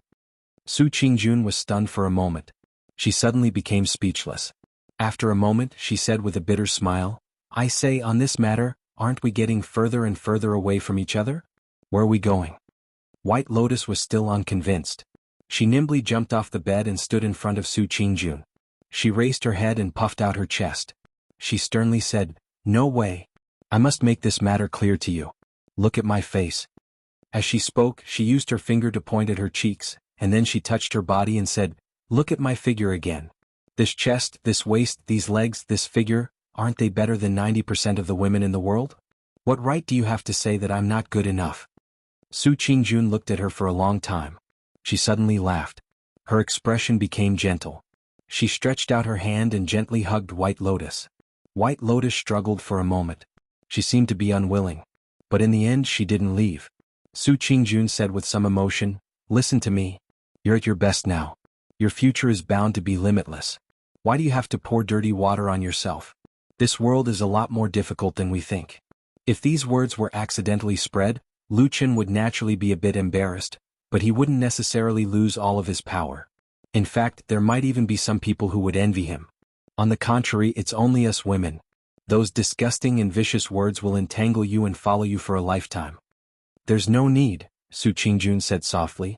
Even if you hate Lu Chen, there's no need to do this. White Lotus was silent. She seemed to be moved by Su Qingjun's kind and gentle words. Perhaps this was the first time in many years that she felt a strange warmth. After a while she said, "Well, to be honest, those words just now were not true." Su Qingjun breathed a sigh of relief and smiled sweetly.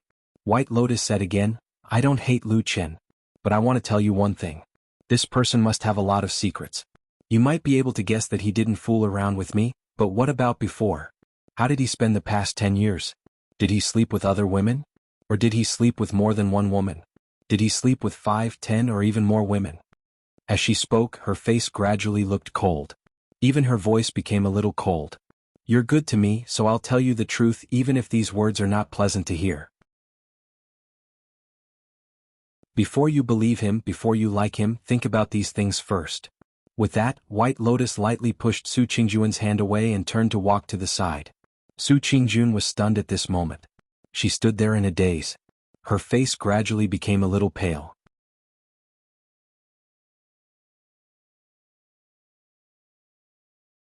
Chapter 508. The affairs of the world were like a big dream. How many times did life experience the coolness of autumn? Unknowingly, the immortal city had once again arrived at the chilly autumn with falling leaves. Although during this period of time, Zheng Xianmeng and Fiyunji's men were busy pursuing and intercepting the evil sex forces in the immortal city, to completely eliminate this malignant tumor from the immortal city, but for the vast majority of the immortal city residents, these things did not affect their lives, and there were even many people who knew nothing about it. People lived in their own world. As long as it was peaceful within their sight, they would think that everyone in the whole world was safe and sound. Therefore, most of us could live happily and with a clear conscience, simply and quietly. Until something woke up the beautiful dream. That day the weather was a little gloomy. The autumn wind that blew from the Four-River Plain seemed a little harsh and chilly. Dark clouds gathered in the sky, but there was no sign of rain. In short, it was a gloomy day that looked no different from usual. Countless people in the immortal city were living their lives as usual. Everyone did what they were supposed to do. It was bustling and bustling as usual. Mount Sky Dragon stood tall and majestic. The huge statues of the 4 great divine beasts were still staring at this ancient and huge city as usual. Until a strange phenomenon appeared in the sky. As if there was no warning at all, in the sky above the immortal city, in the gloomy sky, suddenly, a strong red light suddenly appeared, and then from east to west, it stretched across the sky, like a boundary line that divided the sky into 2 halves. Immediately after, dark red light shot out from that red light, covering the sky, but strangely, these light only spread towards one side of the red line, and the other half of the sky was completely unaffected. It was still that gloomy look. Not long after, the sky became half gloomy and half blood red. This was, of course, an unusually rare strange phenomenon, and it happened right above the immortal city. Countless people in the huge city only needed to raise their heads, and they could easily see this scene. The blood-red light flickered and was reflected in the countless eyes that looked up. It was like a burning sea of blood. That strange aura made people subconsciously hold their breath, as if something terrible was about to happen. For that moment, inside and outside Immortal City, below and below Celestial Dragon Mountain, everyone fell into silence. Countless people looked at the sky above their heads, which seemed to have been torn in half. They were dumbfounded and didn't know what to do. However, this phenomenon did not last for too long. In less than 15 minutes, the red light in the sky dimmed. Soon, all the light scattered until the red line that split the sky also disappeared. The sky returned to that gloomy and lifeless day, as if nothing had happened. However, inside and outside the Immortal City, countless discussions and whispers rang out in every corner of the Immortal City. On Mount Tianlong, in front of the Kunlun Temple, Perfected Lord Tianlan and Lu Qin stood side by side at the entrance of the temple. Almost at the same time when the phenomenon appeared in the sky, Perfected Lord Tianlan, who was talking to Lu Qin in the temple, sensed something and walked out to look at the sky. Together with Lu Qin, he basically saw this rare and strange phenomenon in the sky from the beginning to the end. When the rainbow light in the sky completely dissipated and everything seemed to return to normal, the master and disciple in front of the Kunlun temple did not speak for a while. Lu Qin glanced at Perfected Lord Tianlan. From the side, he suddenly realized that the usually calm Perfected Lord Tianlan actually had some inexplicable emotions on his face. It seemed to be happy and sad at the same time, and it was hard to tell which was rare. Perhaps sensing Lu Qin's gaze, Perfected Lord Tianlan turned around and exchanged glances with Lu Qin. His expression returned to normal, but he smiled and said, "Have you seen this phenomenon before?" Lu Qin shook his head and said, "I've never seen him before." Perfected Lord Tianlan said, "Yes, it is indeed a rare phenomenon. But judging from your expression just now, you seem to have an opinion?" Lu Qin hesitated for a moment and then said honestly, "Yes, I think it's a little strange because the red light in the sky just now is somewhat similar to the blood moon in the underground maze of the devil cult. But it's hard to say. After all, the entire underground cave is covered by the blood moon, but the sky is divided into two halves. It looks very strange." Perfected Lord Tianlan looked at him again and then nodded. "You have a good eye. It is indeed similar to the blood moon in the underground palace of the devil cult. There should be some relationship that we don't know yet." Lu Qin was stunned for a moment, but at that moment he heard something different in Perfected Lord Tianlan's words. So after a moment of hesitation he still asked tentatively, "You just said the underground palace of the devil cult? And not the maze of the devil cult?" "The underground palace of the devil cult," Perfected Lord Tianlan said lightly.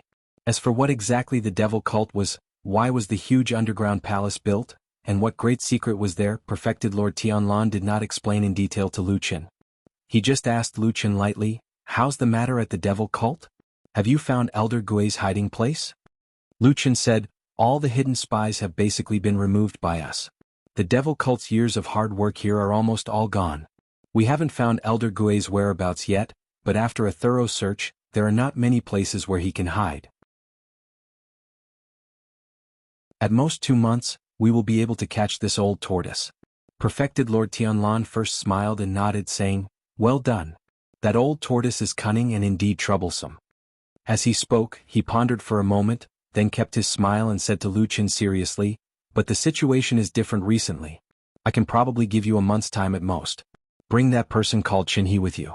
The Fuyunji troops will be jointly commanded by you and Shuang. Do your best to catch this fiend." The corner of Lu Qin's mouth twitched, but he cleverly did not ask whether it was him or Shuang who was in charge of this matter. He only agreed. Then he looked at Perfected Lord Tianlan and said, "Looks like this red light phenomenon is very important to you?" Perfected Lord Tianlan waved his hand and said, "I'll tell you later." With that, he smiled and walked into the hall with his hands behind his back. Lu Qin looked at his back and suddenly shouted, "Do you want to live or die?" Perfected Lord Tianlan did not even stop walking. Along the way he only waved his hand casually and said, "Either is fine." With that, Lu Qin did not ask any more. From a certain point of view, Perfected Lord Tianlan's words gave him a lot of power. But when he turned back to look at the calm sky again, an inexplicable anxiety slowly appeared on his face. He raised his head and looked at the sky in a daze, but no matter how he looked, he could not see anything unusual, let alone the mysterious blood moon underground that he was thinking about. A great show seemed to be slowly unfolding. This was a sudden feeling in Lu Qin's heart.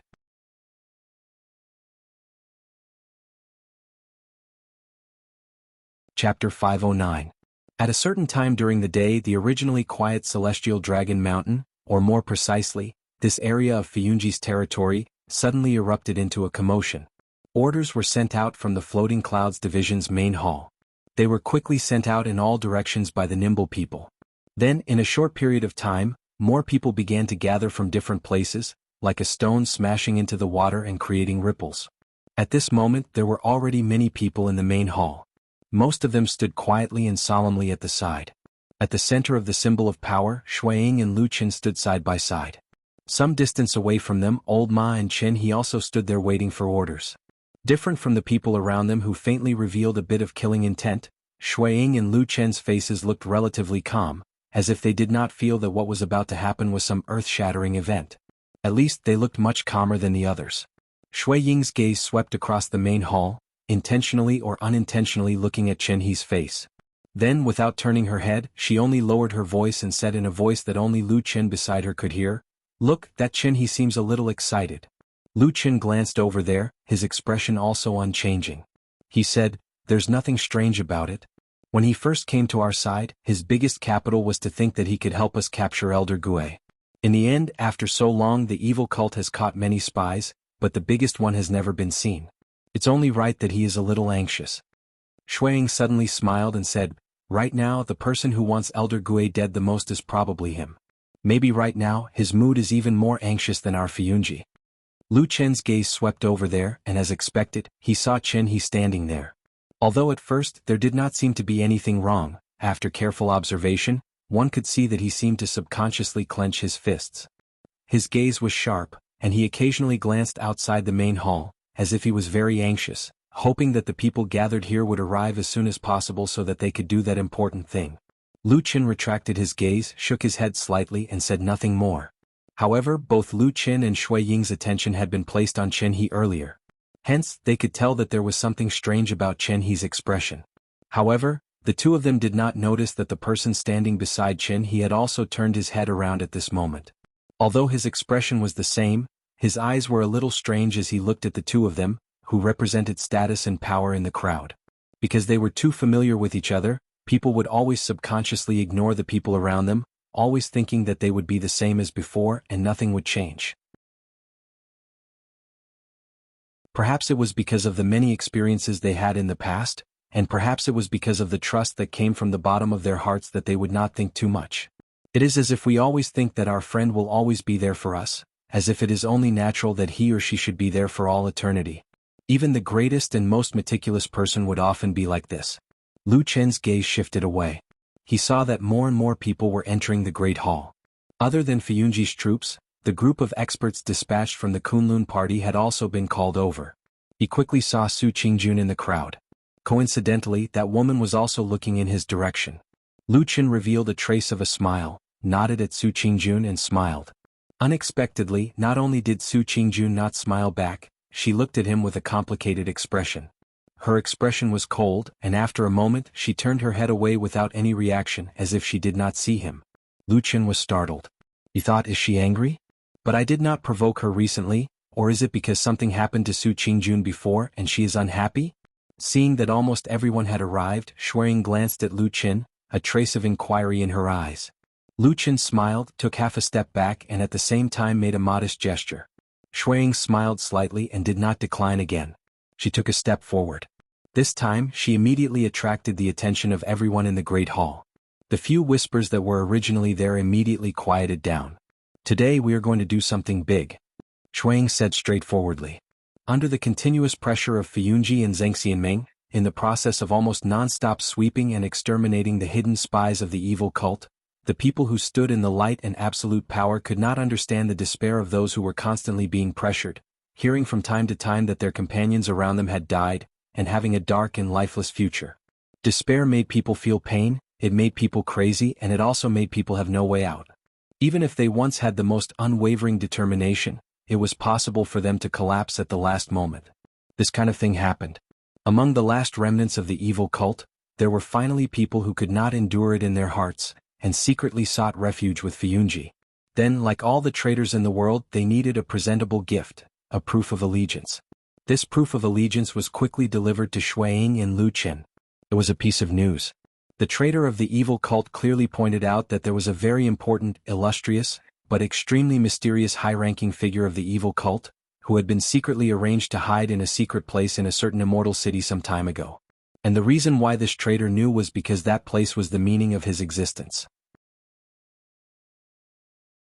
His mission was to protect this kind of important figure in the evil cult to temporarily take refuge.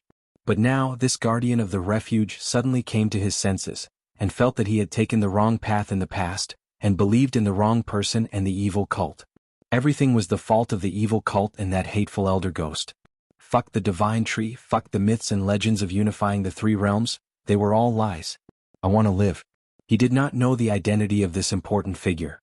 But what he knew was that only the true important figures of the evil cult were qualified to hide in his place. When Shui Ying's words echoed in the great hall of Fiyunji, everyone became excited. The identity of that deeply hidden important figure seemed to be on the verge of being revealed, and to completely destroy the last vitality of the evil cult, there was probably only one last step left. Shui Ying quickly began to make arrangements, and divided the hundreds of elite troops in the great hall into several batches, each with a leader.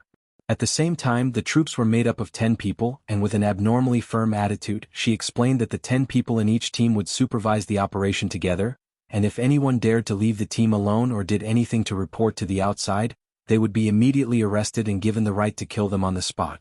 The meaning of this order was naturally clear to everyone. It was nothing more than an estimate that there were still some remnants of the evil cult that had infiltrated into Fiyunji, and in this capture, there was a high possibility that the important figure was Elder Ghost. No matter what, there could not be any accidents. The inescapable net, following the order, was opened. When the troops in the great hall filed out and flew down the mountain, Shui Ying and Lu Qin also walked in the same direction. At such an important moment, the two of them naturally had to be present. But as they walked, Lu Qin suddenly realized that Shui Ying's face did not seem to have much excitement, but instead looked a little disappointed. Of course, this was all hidden very well. If he was not standing next to her, he might not have noticed it. Lu Qin was about to open his mouth to ask, but then he thought of something and quickly suppressed this thought. He turned his head back to look at the tall and majestic Floating Clouds Division's main hall. This illustrious and prestigious palace towered high above Celestial Dragon Mountain. Sunlight shone on it as if at this moment, it had already reached its most glorious and dazzling moment.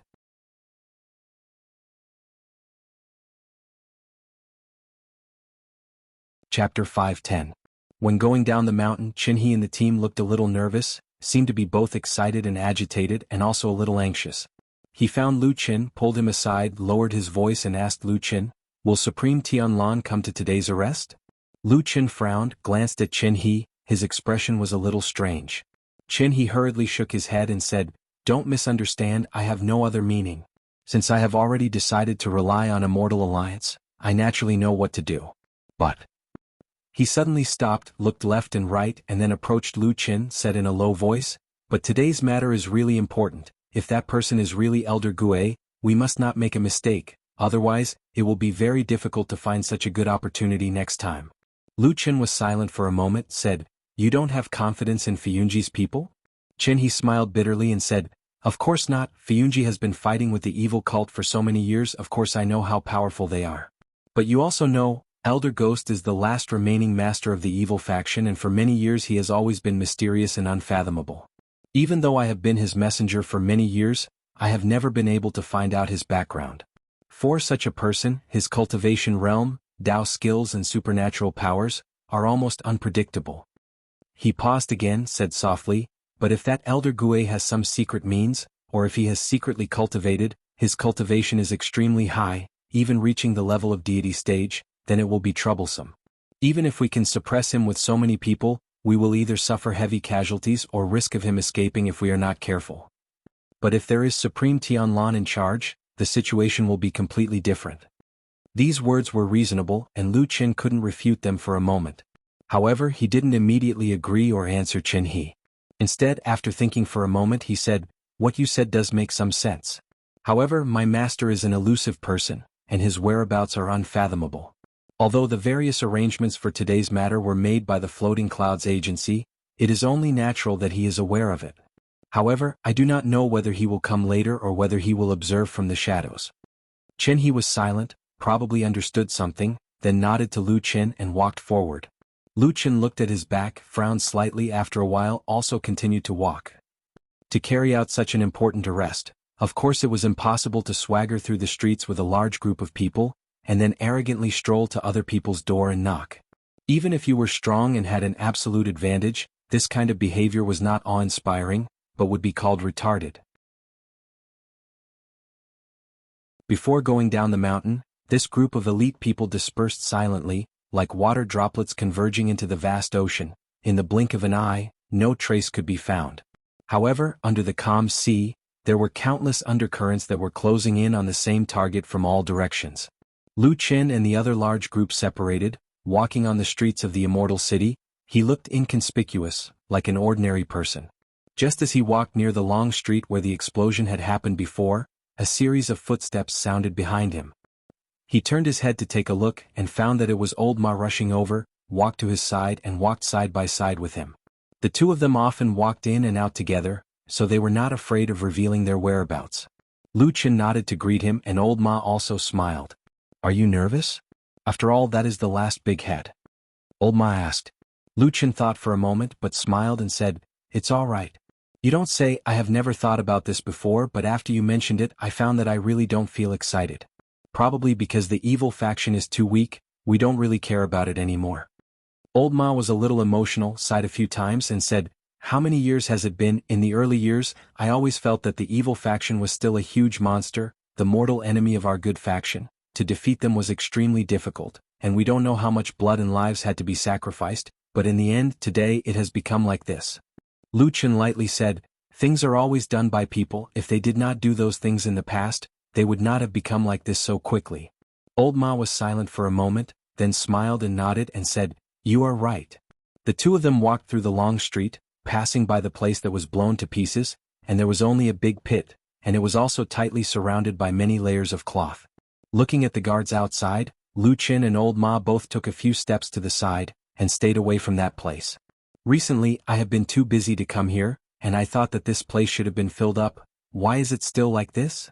If it was only for a passage to enter and exit the underground maze, it was indeed only necessary to leave a passage. This long street was bustling, and it was indeed very inconvenient to enclose a piece of land like this for a long time.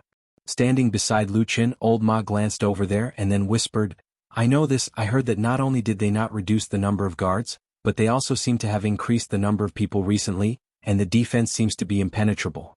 Now, except for the Starry Temple's own people, almost no one from other halls can go to the underground maze." Lu Qin paused for a moment and said thoughtfully, "Speaking of which, it seems that after we left that place we did not go down again." Old Ma shrugged and said, "Isn't that so? But from what you said, it seems that there is no reason to go down there." Lu Qin smiled and did not answer. Old Ma and him walked a few steps forward and suddenly coughed and asked Lu Qin, "Oh yes, when I was going down the mountain just now, I saw Qin. He specially ran over to look for you and whispered to you for a long time. At this time, why did he look for you?" Lu Qin did not think too much and said, "Oh, that's because he was a little worried and ran over to ask me about the whereabouts of the damn Baldy, and whether he will go over today." Old Ma's expression suddenly changed and Lu Qin glanced at him and said, "Don't worry, I just brushed it off and did not say anything." Old Ma shook his head and said, "No, why did this guy suddenly ask about Sir's whereabouts? Could it be that he has other plans?" Lu Qin pondered for a moment and shook his head and said, "This should not be the case. Right now, among our group, the one who wants Elder Ghost dead the most is probably Qin He. But he is worried that the old tortoise's cultivation is too high, and he is afraid that we will let him escape."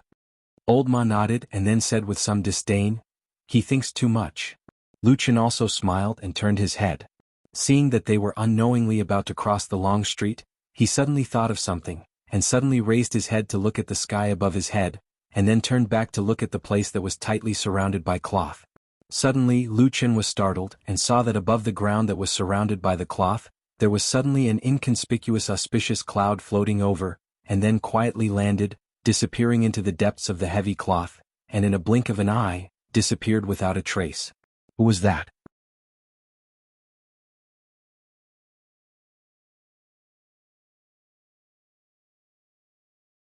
Chapter 511.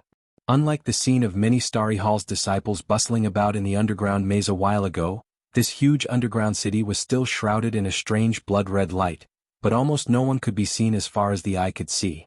The people of Starry Hall who were working here had already evacuated, perhaps because of the omnipresent and elusive strange aura, or because they had already done what they should do.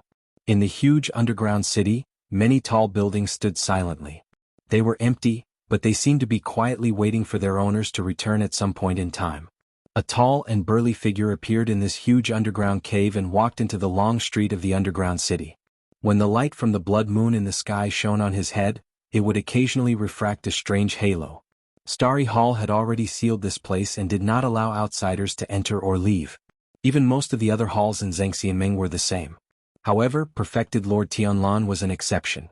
Looking from afar, his wide sleeves fluttered as he walked, making him look like he was walking in a sea of blood. Every step he took seemed to leave a blood-red footprint on the ground. The empty city looked especially cold and murderous. However, as he gradually walked into this city that was bathed in the blood-red light, some strange and distorted runes gradually appeared in his line of sight. These runes were carved on the road, the corner of the wall, the door frame, the stone, and all sorts of corners. They seemed to be unrelated, but in fact they were indistinctly independent. At a certain moment, after true Lord Tianlan's footsteps crossed an invisible boundary, suddenly, like a stone thrown into calm water, a series of ripples abruptly appeared around his body. The light and shadow in the air suddenly twisted and trembled, as if a wall of water was erected in front of him and swayed. It twisted into a strange mirror image in front of perfected Lord Tianlan, reflecting his shadow. It was as if another version of him had suddenly appeared in front of him, staring at him coldly. Perfected Lord Tianlan's expression did not change as he looked at his other self indifferently before walking over.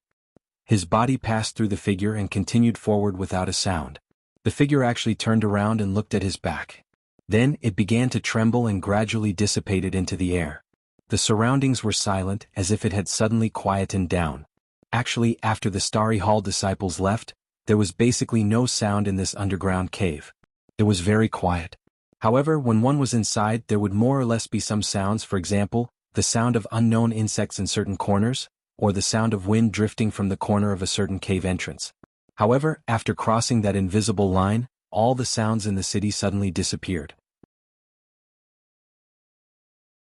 It was a true silence that seemed to isolate all sounds outside of that invisible boundary. Perfected Lord Tianlan looked around and nodded slowly. There was a hint of satisfaction on his face. Then he continued to walk forward until he reached the center of the underground city, next to the huge statue that connected the ground and the dome of the subterranean cavern.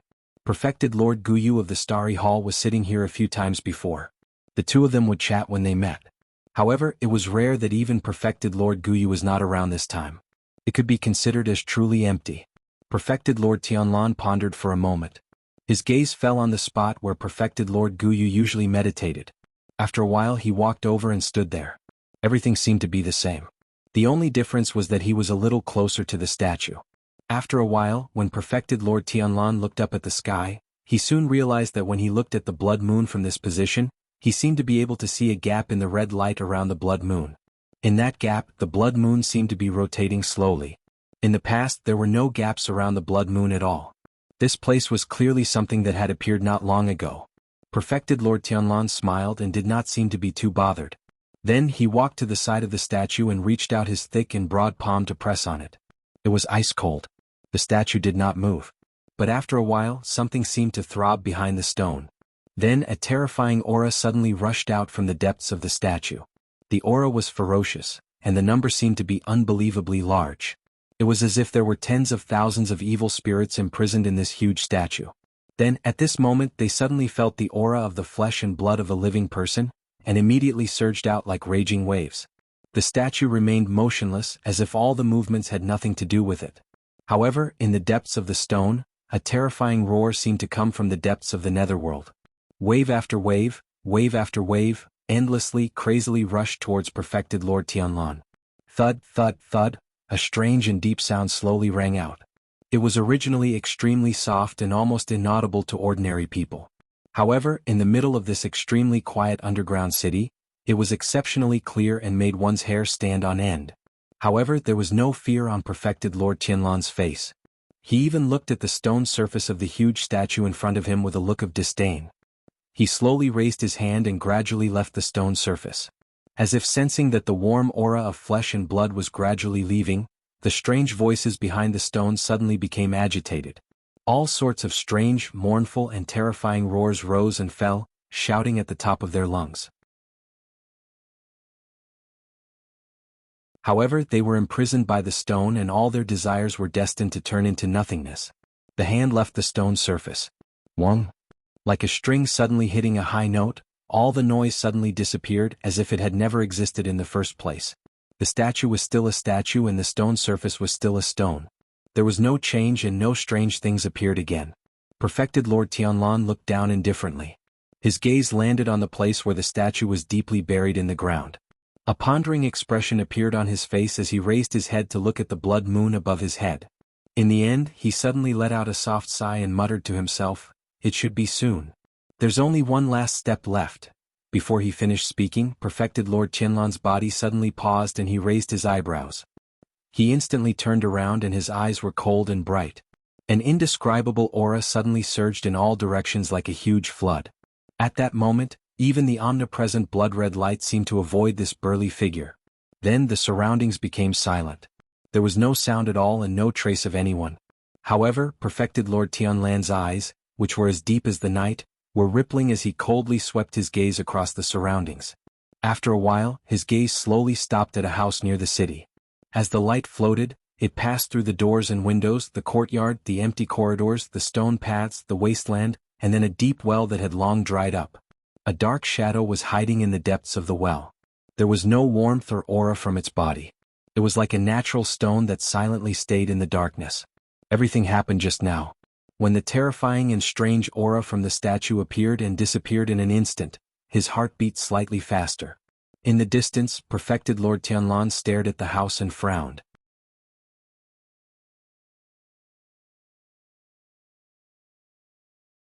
Chapter 512. Perfected Lord Tianlan did not deliberately lighten his footsteps, nor did he look nervous or cautious as if he was facing a great enemy. He merely walked towards the house as if he had sensed something.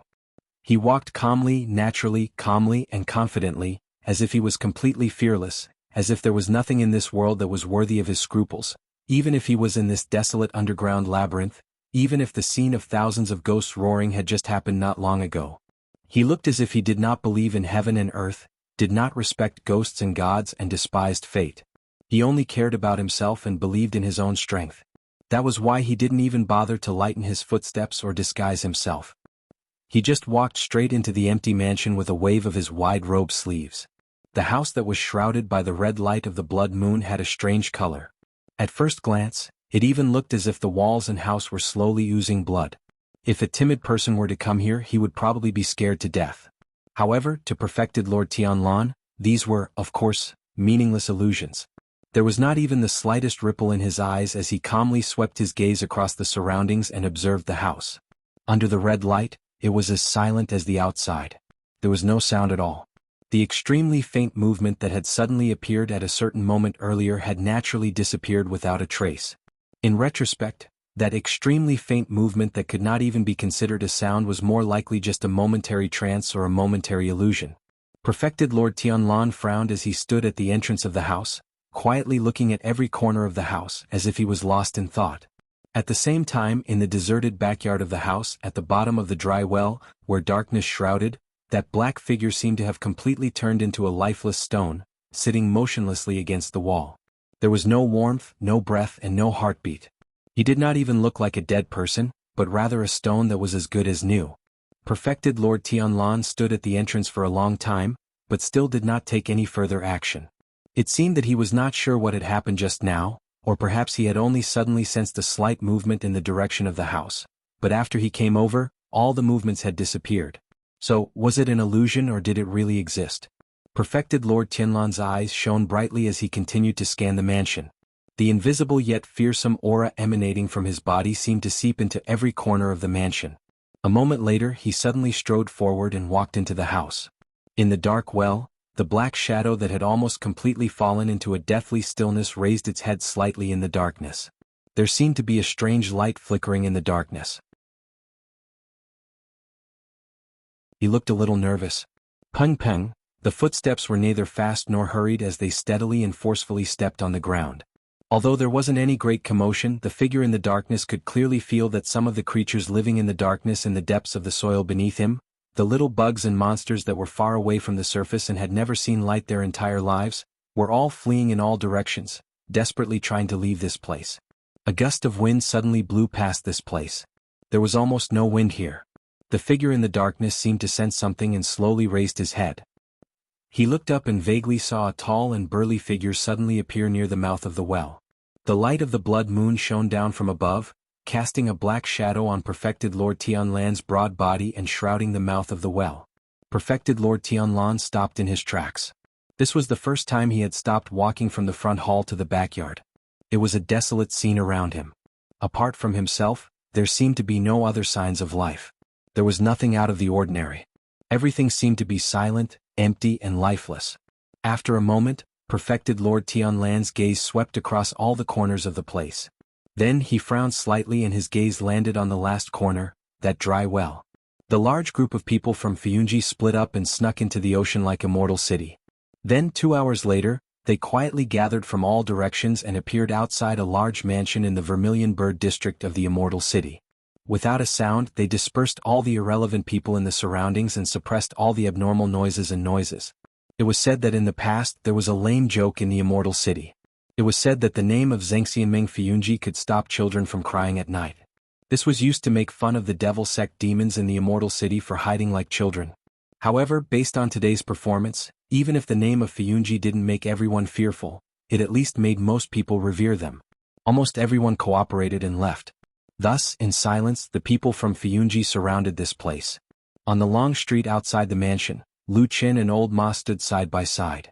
Old Ma looked at the mansion that occupied a large area and sighed. These devil sect bastards seemed to be quite rich. Then he said to Lu Qin in a low voice, "I say, do you think the big guy hiding in this house today, could it be that old turtle?" Lu Qin pondered for a moment, nodded and said, "I think there is at least a 70% chance that it is him. Some time ago, we wiped out many of the devil sect spies and informants. Almost all of their nests were wiped out by us. No matter how cunning and treacherous Elder Ghost is, the places he can hide in will definitely become less and less. Other than that, in the devil sect today, especially in the immortal city, other than Elder Ghost, I really can't think of anyone else who can be considered as a big shot in the sect." Old Ma made a sound of acknowledgement and seemed to agree with Lu Chen's words. His face also revealed a look of anticipation. He clenched his fist and waved it and said, "After getting rid of that old turtle, I want to see how those devil sect bastards can still stir up trouble. They will probably perish here." Lu Chen smiled and said, "I hope so." As he spoke, he glanced at the house. In the depths of his eyes, a trace of complicated emotion flashed past. Even though it was a blood feud, even though they were irreconcilable enemies, even though the devil sect was so weak and Lu Chen had contributed a lot, not to mention that everyone wanted to kill each other as soon as possible, but Lu Chen had after all lived in the devil sect for many years. Seeing this sect that had been passed down for 1,000 years was about to reach its end, he also felt an inexplicable emotion in his heart. The once flourishing, the heroes and heroism, all like the morning dew in a dream, disappeared in the past history, never to return. In front of them there was a tall and charming figure. That was Shuang. After arranging everything, Shuang also seemed to feel that she had vaguely ushered in the highest peak of her life. That sense of accomplishment and satisfaction made her face exude an astonishing beauty. She raised her hand and waved heavily towards the house. Instantly, countless figures charged in from all directions while furious roars and shocked cries resounded.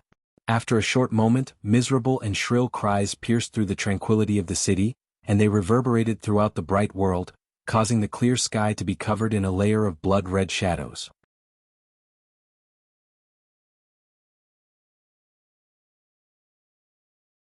Chapter 513. After becoming the leader of a force and grasping power, there would be all kinds of benefits. One of the most important benefits was that in most cases, the leader would no longer have to rush to the front lines and risk his life to fight. The same reason also applied to the few trusted subordinates of the leader. What was so good about fighting and risking their lives? There was always the danger of swords and axes, and their lives were in danger. Moreover, it was very unsightly to shout and roar in a fierce battle. There was no grace and majesty. How could it compare to standing at the back and giving orders in a safe place? It was the most worthwhile thing in the world to let others do the dangerous things, and to take the credit and the fruits of the battle was the best thing in the world. Of course, most things in this world were fair. Most people who could reach this level of status had experienced countless difficult trials and suffered untold hardships to reach this step. Although there were a few people who were lucky enough to reach the sky in a single step, there were still a few people who were lucky enough to reach the sky in a single step. Old Ma had benefited from Lu Chen. At this moment he did not rush to the front lines to experience the bloody slaughter, which made him feel very lucky. However, he more or less felt a little uncomfortable. Later on, when he heard the sounds of fighting and miserable cries coming from the big house on the other side of the wall, he faintly felt a little ashamed. Then he realized that it was probably because he didn't fight with his companions from the Floating Clouds division and stood in a safe place, as if he was a deserter. He could not help but look at Xueying and Lu Qin, who had already walked to the front and were standing side by side to observe the situation. Then he found that their faces were calm and indifferent, as if everything that was happening in front of them was a matter of course. There was not even a hint of anxiety or nervousness on their faces, let alone a hint of guilt. Could it be that he was not thick-skinned enough? As this thought flashed across old Ma's mind, he suddenly heard a burst of exclamations and screams in the big house. A moment later, a man's voice suddenly roared loudly, "Who are you? How dare you kill innocent people in broad daylight?" No one replied. Or rather, the most direct answer was the sound of blades clanging and shadows. That man's voice was quickly interrupted. After a series of booming sounds, it was obvious that the voice was much weaker. At the same time, it carried a bit of mournfulness, anger and despair. He shouted sternly, "Let me tell you, this is the property of Heavenly Law Hall. Aren't you afraid of angering Supreme Taihu by doing this?" When these words reached them, Xueying, Lu Qin and even old Ma, who was standing to the side, were all startled, their expressions changing slightly. Lu Qin immediately turned his head to look at Xueying. Xueying sensed his gaze and frowned slightly, but after a moment of silence she shook her head and said, "I've investigated this family's background before and there's no such thing." Lu Qin was silent for a moment, then nodded without saying anything. But old Ma, who was standing beside him, hesitated for a moment, then took a step forward and said in a low voice, "It could also be a private property that Supreme Taihu had secretly arranged, or an estate that belonged to someone else under his name. Otherwise he wouldn't have mentioned only Supreme Taihu by name, and not the other Supreme Lords." He paused for a moment, then said softly, "If we're not careful, I'm afraid that it might cause the two lords to be unhappy and fight." Lu Qin frowned. After a moment he said in a deep voice, "Once the bow is shot, there's no turning back. It's useless to say these things now." Old Ma nodded, said no more and stood back. That was indeed the case. Currently the big house was filled with the sounds of killing. Those who should be killed, many were killed, and those who should be killed, many died. How could they turn back? As for what would happen later, if Supreme Taihu were to be angry and punish them, they could only rely on Supreme Tianlan to bear the brunt. Fortunately, after so many years, perfected Lord Tianlan did not disappoint in these matters. When Lu Qin, old Ma, and the others encountered difficulties and simply and crudely threw all the possible bad results to Supreme Tianlan, the person whom they had high hopes on, of course, could also be said to be the biggest scapegoat, the damned Baldy whom Lu Qin often talked about, was standing in the underground city. In the blood-red light, he looked calm but somewhat solemn, staring at the dried-up well not far away in front of him. He had inspected almost every place in the mansion, and there was nothing out of the ordinary. Only this dry well in the wasteland of the backyard could be considered the last blind spot. If there were no suspicious points here, even Supreme Tianlan had to admit that he had probably sensed wrongly at that moment. There was no dangerous person here as he suspected. At least for now, the mouth of the well was dry, cracked, and covered with dust. It seemed that it had not been used for many years, not to mention that there might be something hidden under it. However, perfected Lord Tianlan didn't intend to give up halfway. Although he wasn't sure if the outsider he suspected was hiding here, it wouldn't hurt to take a look at this place since it was the only place left. Soon he came to the edge of the mouth of the well. His tall figure covered the mouth of the well. Just when he was about to lean over to take a look, his body suddenly paused. Supreme Tianlan suddenly raised his head and looked back. An auspicious cloud flickered in the sky for a moment before dispersing. A moment later, the sound of footsteps could be heard. After a while, a silhouette appeared at the entrance of the house. The person hadn't arrived, but the sound had arrived first. "I say, what are you doing here alone?" Along with the laughter, Supreme Guyu of the Starry Hall appeared in his sight. He walked over with a smile and at the same time he clicked his tongue in admiration. He looked around the house a few times and then said to Supreme Tianlan with a smile, "Could it be that you found some treasures buried by the demon clan? Let me tell you, if there's really such a good thing, you can't hide it from me. Everyone who sees it has a share." Perfected Lord Tianlan rolled his eyes, straightened his body at the entrance of the well, and turned around to face Perfected Guyu. "What treasure? Is there really such a thing?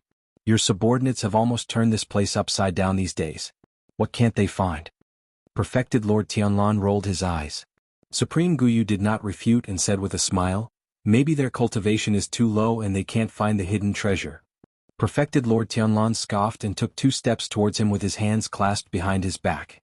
I was here a while ago. I felt that there was something strange in this house, as if someone was hiding here. That's why I came to take a look. Supreme Guyu was shocked and said, "There's actually such a thing? Did you find the person?" Supreme Tianlan shook his head and said, "No." After a pause he frowned and said, "That voice was too weak and soft. Did I hear wrongly?" Guyu Perfected Monarch thought for a while, then pointed at the blood moon above her head and said, "Now that this place is constantly illuminated by the blood moon's radiance day and night, it greatly affects us cultivators.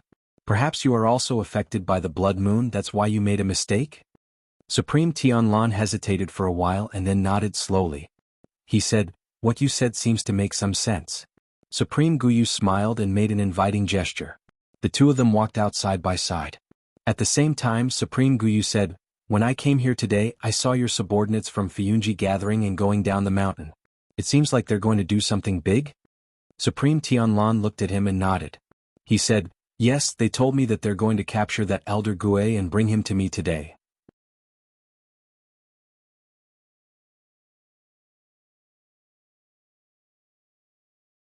Chapter 5:14. Guyu True Lord laughed. His expression did not show much surprise. People who were in their positions, of course they were not people who were isolated from the news. There would always be all kinds of news transmitted to them through different channels.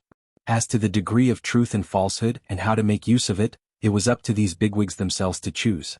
So, Guyu True Monarch seemed to not particularly care about that extremely famous evil sect's last important leader, Elder Ghost. Speaking of this matter, although the evil sect was still notorious, intimidating, synonymous with the evil sects, the public enemy of the world's good faction, and also the #1 enemy that Zhang Xianming had erected, but in fact, in the eyes of those bigwigs in Zhang Xianming, the evil sect was no longer in their eyes. Even if the evil sect still tossed around a few times and made some movements, but obviously everyone looked down on the evil sect more and more, no longer changing their expressions at the mention of the tiger in the past. However, when Guyu True Lord and True Lord Tianlan talked about this matter, of course, they did not intend to discuss the current situation of the evil sect. At most, he only smiled and said to True Lord Tianlan, "Evil sect Elder Ghost is after all the last elder level figure, the depth of his cultivation is still unknown, why don't you go and hold the fort for a while?"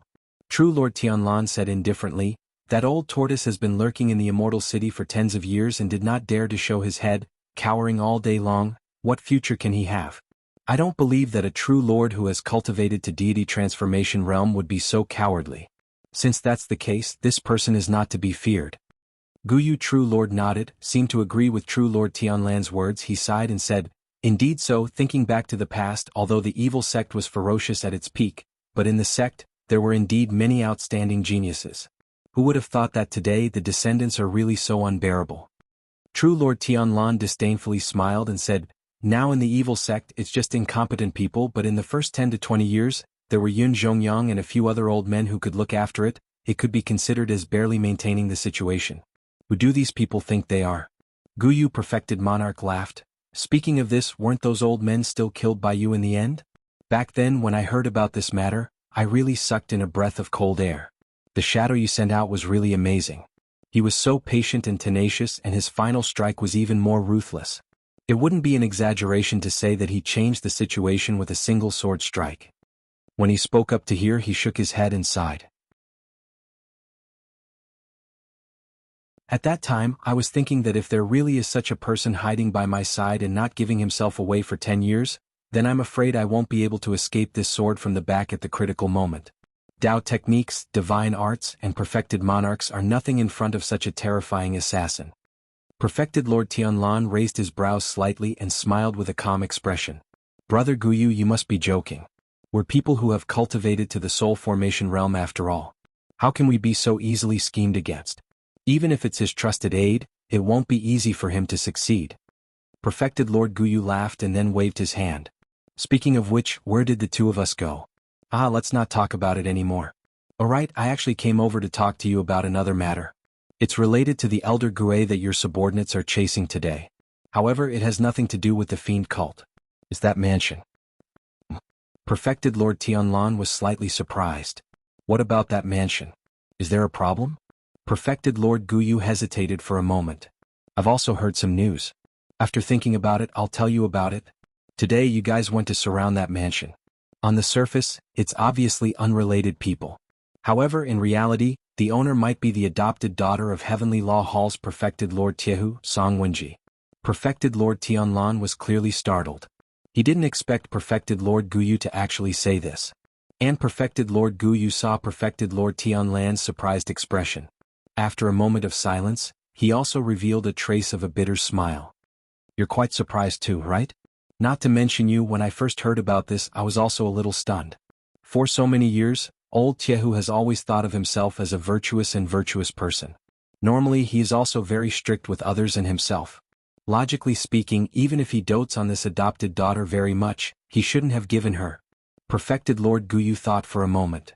Could it be that Song Wenji, this girl, is spoiled and arrogant? Relying on old Tiehu's reputation and power, she took everything for herself and bought this estate? That mansion occupied a rather large area and was located in the prosperous area of the world's #1 immortal city. Its value couldn't be underestimated. An ordinary cultivator wouldn't be able to afford it. Moreover, Song Wenji herself was only a young lady in her early 20s. Then where did this money come from? And why did she have to cover up the owner of the house? Perfected Lord Tianlan looked at perfected Lord Guyu. After staring for a while, he suddenly laughed. You're not being honest. Why don't you dare to say it directly? Must you make me say it? Perfected Lord Guyu smiled. My star hall is small and weak. How can I afford to offend those righteous gentlemen from Heavenly Law Hall? Perfected Lord Tianlan spat. You already know that Heavenly Law Hall is in trouble. Why do you think I dare to offend them? Perfected Lord Guyu said seriously, you're a hooligan, stronger than him. Scram. Perfected Lord Tianlan glared at the cunning perfected Lord Guyu. After pondering for a moment, he said, as you said, this mansion probably has something to do with old Tiehu. As for whether there are still evil cult demons hiding inside, it's hard to say. Perfected Lord Guyu nodded. So after thinking about it, I still have to come and tell you. The situation over there is a little delicate. You should go and keep an eye on it. Perfected Lord Tianlan was silent for a while before nodding in agreement. Then he frowned and said, if old Tiehu is really muddle-headed, I can't give in to him in front of so many subordinates. Perfected Lord Guyu shook her head. That old thing is very prideful. As long as you really catch the evil cult demons, I'm afraid he definitely won't come out. That's true. Perfected Lord Tianlan suddenly sneered. He seemed to have some disdain for the highly respected head of Heavenly Law Hall, Perfected Lord Tiehu. Then he waved his sleeve and strode towards the door. When he passed by Perfected Lord Guyu, Perfected Lord Guyu suddenly called out to him and said, oh right, that shadow from the Battle of the Desolate Valley, is he still under you? Can you find a chance to let me meet him? Seeing Perfected Lord Tianlan's strange gaze, Perfected Lord Guyu smiled and said, this kind of talent, I've been fascinated by him for a long time. I really want to meet him and see what kind of outstanding person he is. Perfected Lord Tianlan was silent for a moment. Then he shook his head and said, he was unlucky. During the Battle of the Desolate Valley, his injuries were too heavy and he has already died. Perfected Lord Guyu was startled. Then he nodded and Perfected Lord Tianlan left. Perfected Lord Guyu looked at his back. His expression gradually turned cold. After a while, he seemed to have thought of something inside. He muttered to himself, Perfected Lord Guyu isn't afraid of the Shadow's sneak attack? Then how did your senior brother die back then?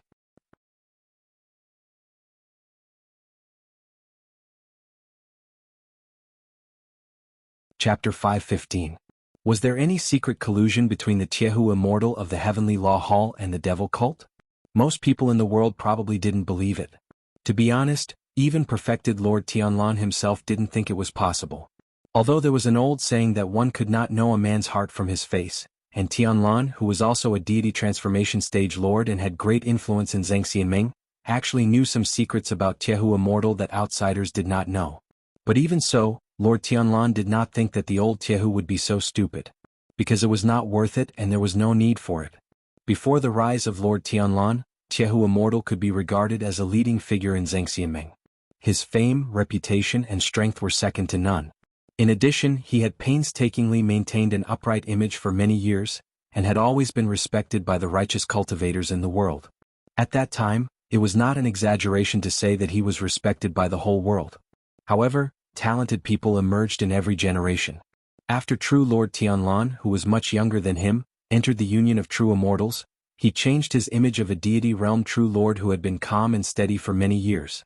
He was determined to forge ahead, worked hard, and especially grasped the devil cult, which was a big threat to the evil sects that everyone in the world was very afraid of.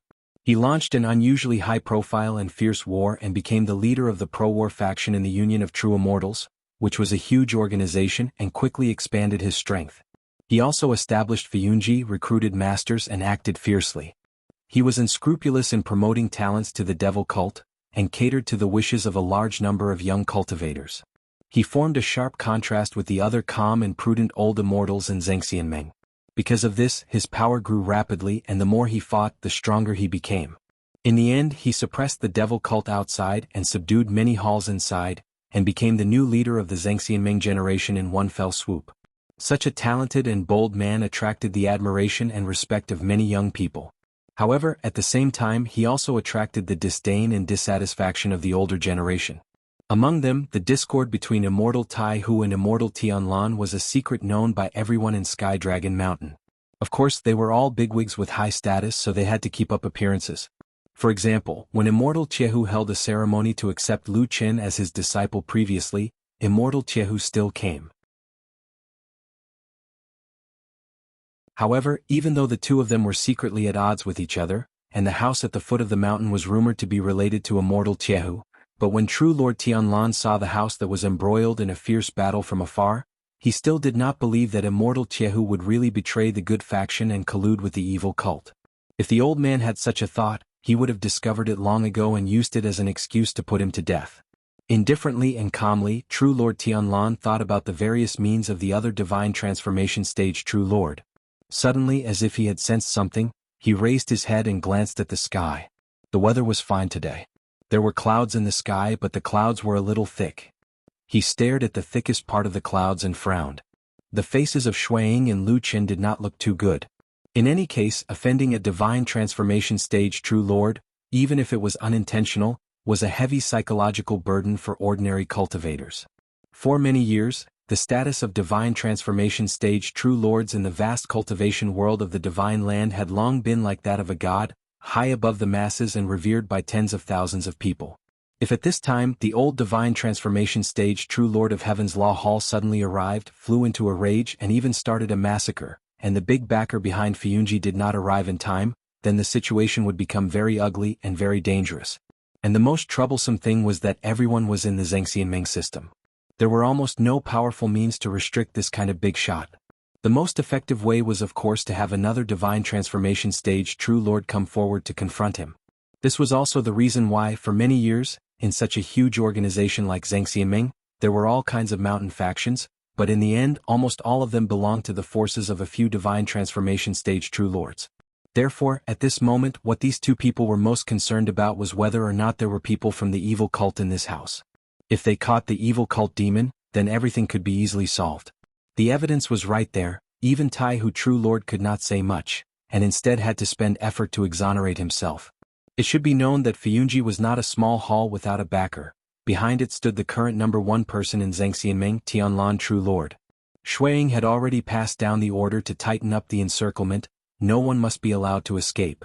Killing people could be slow. The most important thing was to quickly confirm that the people resisting here were evil cult demons. But as the battle continued, the news that came out was not very optimistic. The resistance inside the house was very tenacious, and there were many experts hidden in this inconspicuous house. But what was more troublesome was that almost all of the people inside were of unknown origins. In other words, almost none of them had any marks or items related to the evil cult. And that so-called big shot for the time being had not been caught. Xueying waited for a while, and suddenly called over a person beside her to ask a few questions. That person then quickly left and entered the house. After a while he came back and directly walked to Xueying's side to reply.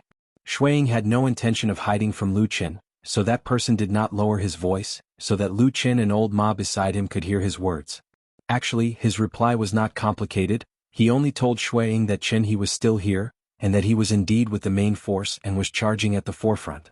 His attacks were ruthless and incomparably fierce, and he was even more hard-working than the people of Fiyunji. After that person finished speaking, he retreated. Shuang turned back to look at Lu Qin, who was expressionless.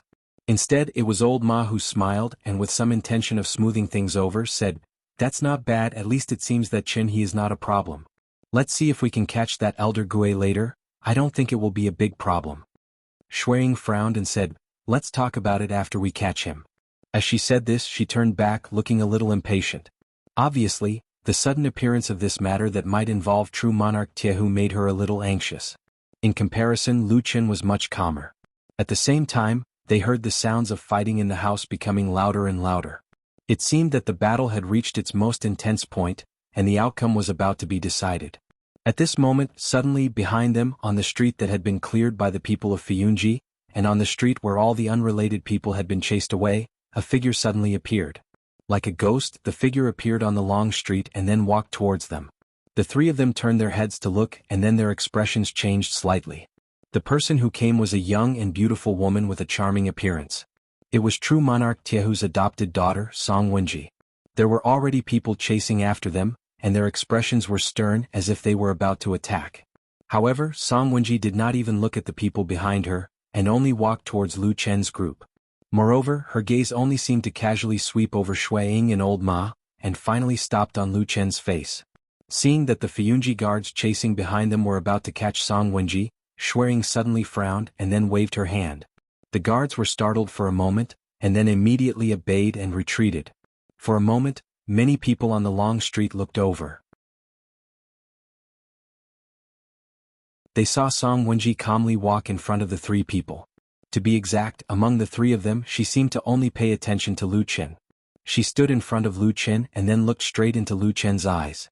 Her gaze seemed to be exceptionally clear and bright, and there wasn't any obvious hostility within it, causing Lu Qin to be unable to determine the reason for her arrival from her gaze and expression. He could only smile and say, "Miss Song, may I know why you've come here?" Song Wenji was silent for a moment, and then opened her mouth to say to Lu Qin, "This house is mine." Lu Qin coughed and said, "Then I'm sorry, we heard that there is an important figure of the devil cult hiding here, so—" Song Wenji suddenly interrupted him and said, "You can do whatever you want, I don't care. It's just that in this house, there is a place where my deceased sister's memorial tablet is placed. Wenji sincerely asks senior brother Lu, do not disturb the peace of the deceased." After saying this, her eyes drooped, and her face showed some sorrow, but she sincerely bowed to Lu Qin. Lu Qin was immediately startled.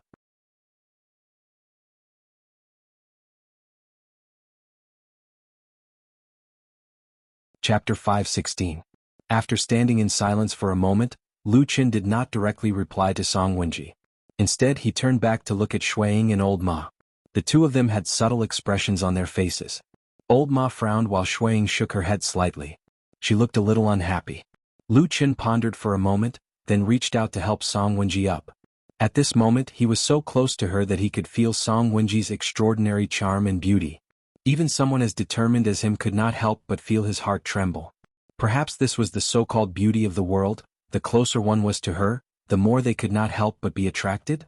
Such a thought flashed across Lu Chen's mind, but he immediately suppressed those strange thoughts in his mind. His eyes became clear in the blink of an eye. He took half a step back and said in a low voice, "Miss Song, you said this house is yours? Then do you know what is happening inside?" Song Wenji's eyes fluttered as she glanced at the house. At this moment, there were all kinds of sounds of fighting and screams coming from inside. Even though she was blocked by the high walls, she could still feel the intense battle going on inside the house. Presumably, it was a scene of blood splattering everywhere. Song Wenji's expression changed slightly as if she was hesitant.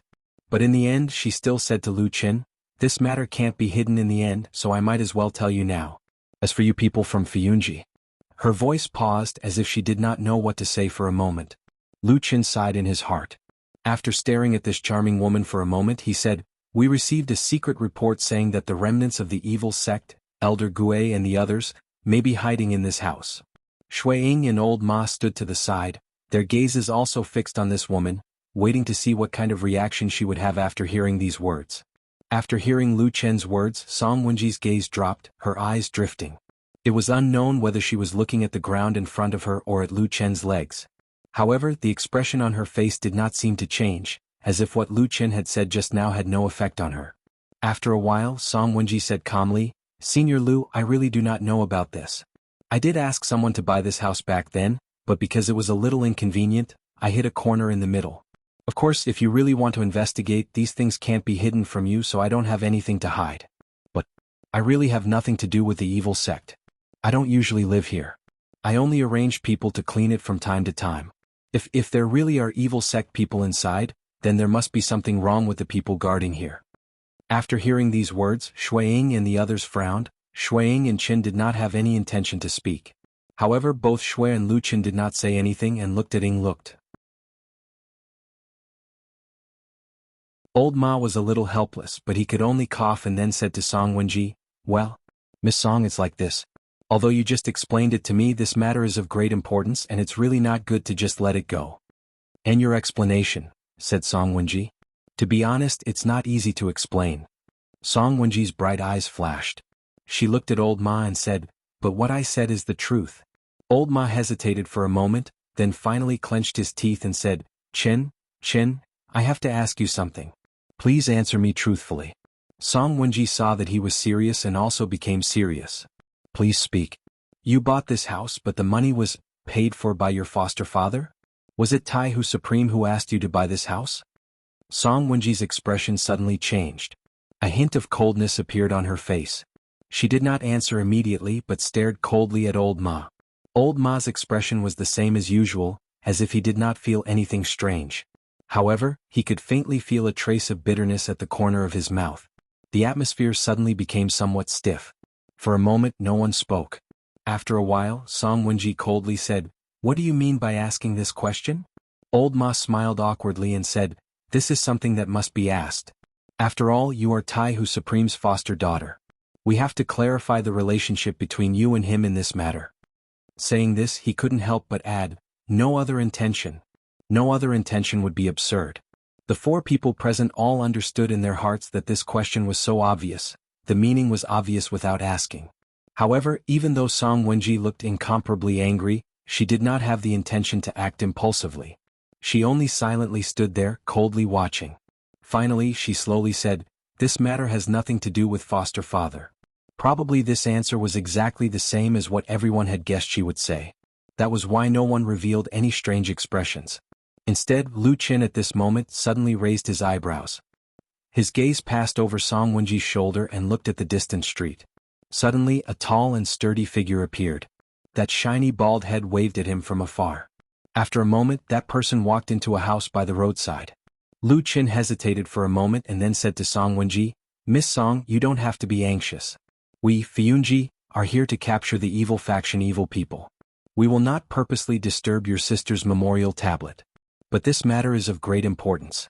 You are after all the owner of the house. Why don't you wait here for a moment?" As he spoke, he did not wait for Song Wenji's reply. It was as if he was certain that she would definitely stay here. He turned to Shuiying and said, "Hallmaster, I will have to trouble you to accompany Miss Song for a moment. Once the fighting inside is over, we will go in and see if there are any evil faction evil people. The result will be clear at a glance. We will decide how to deal with them at that time."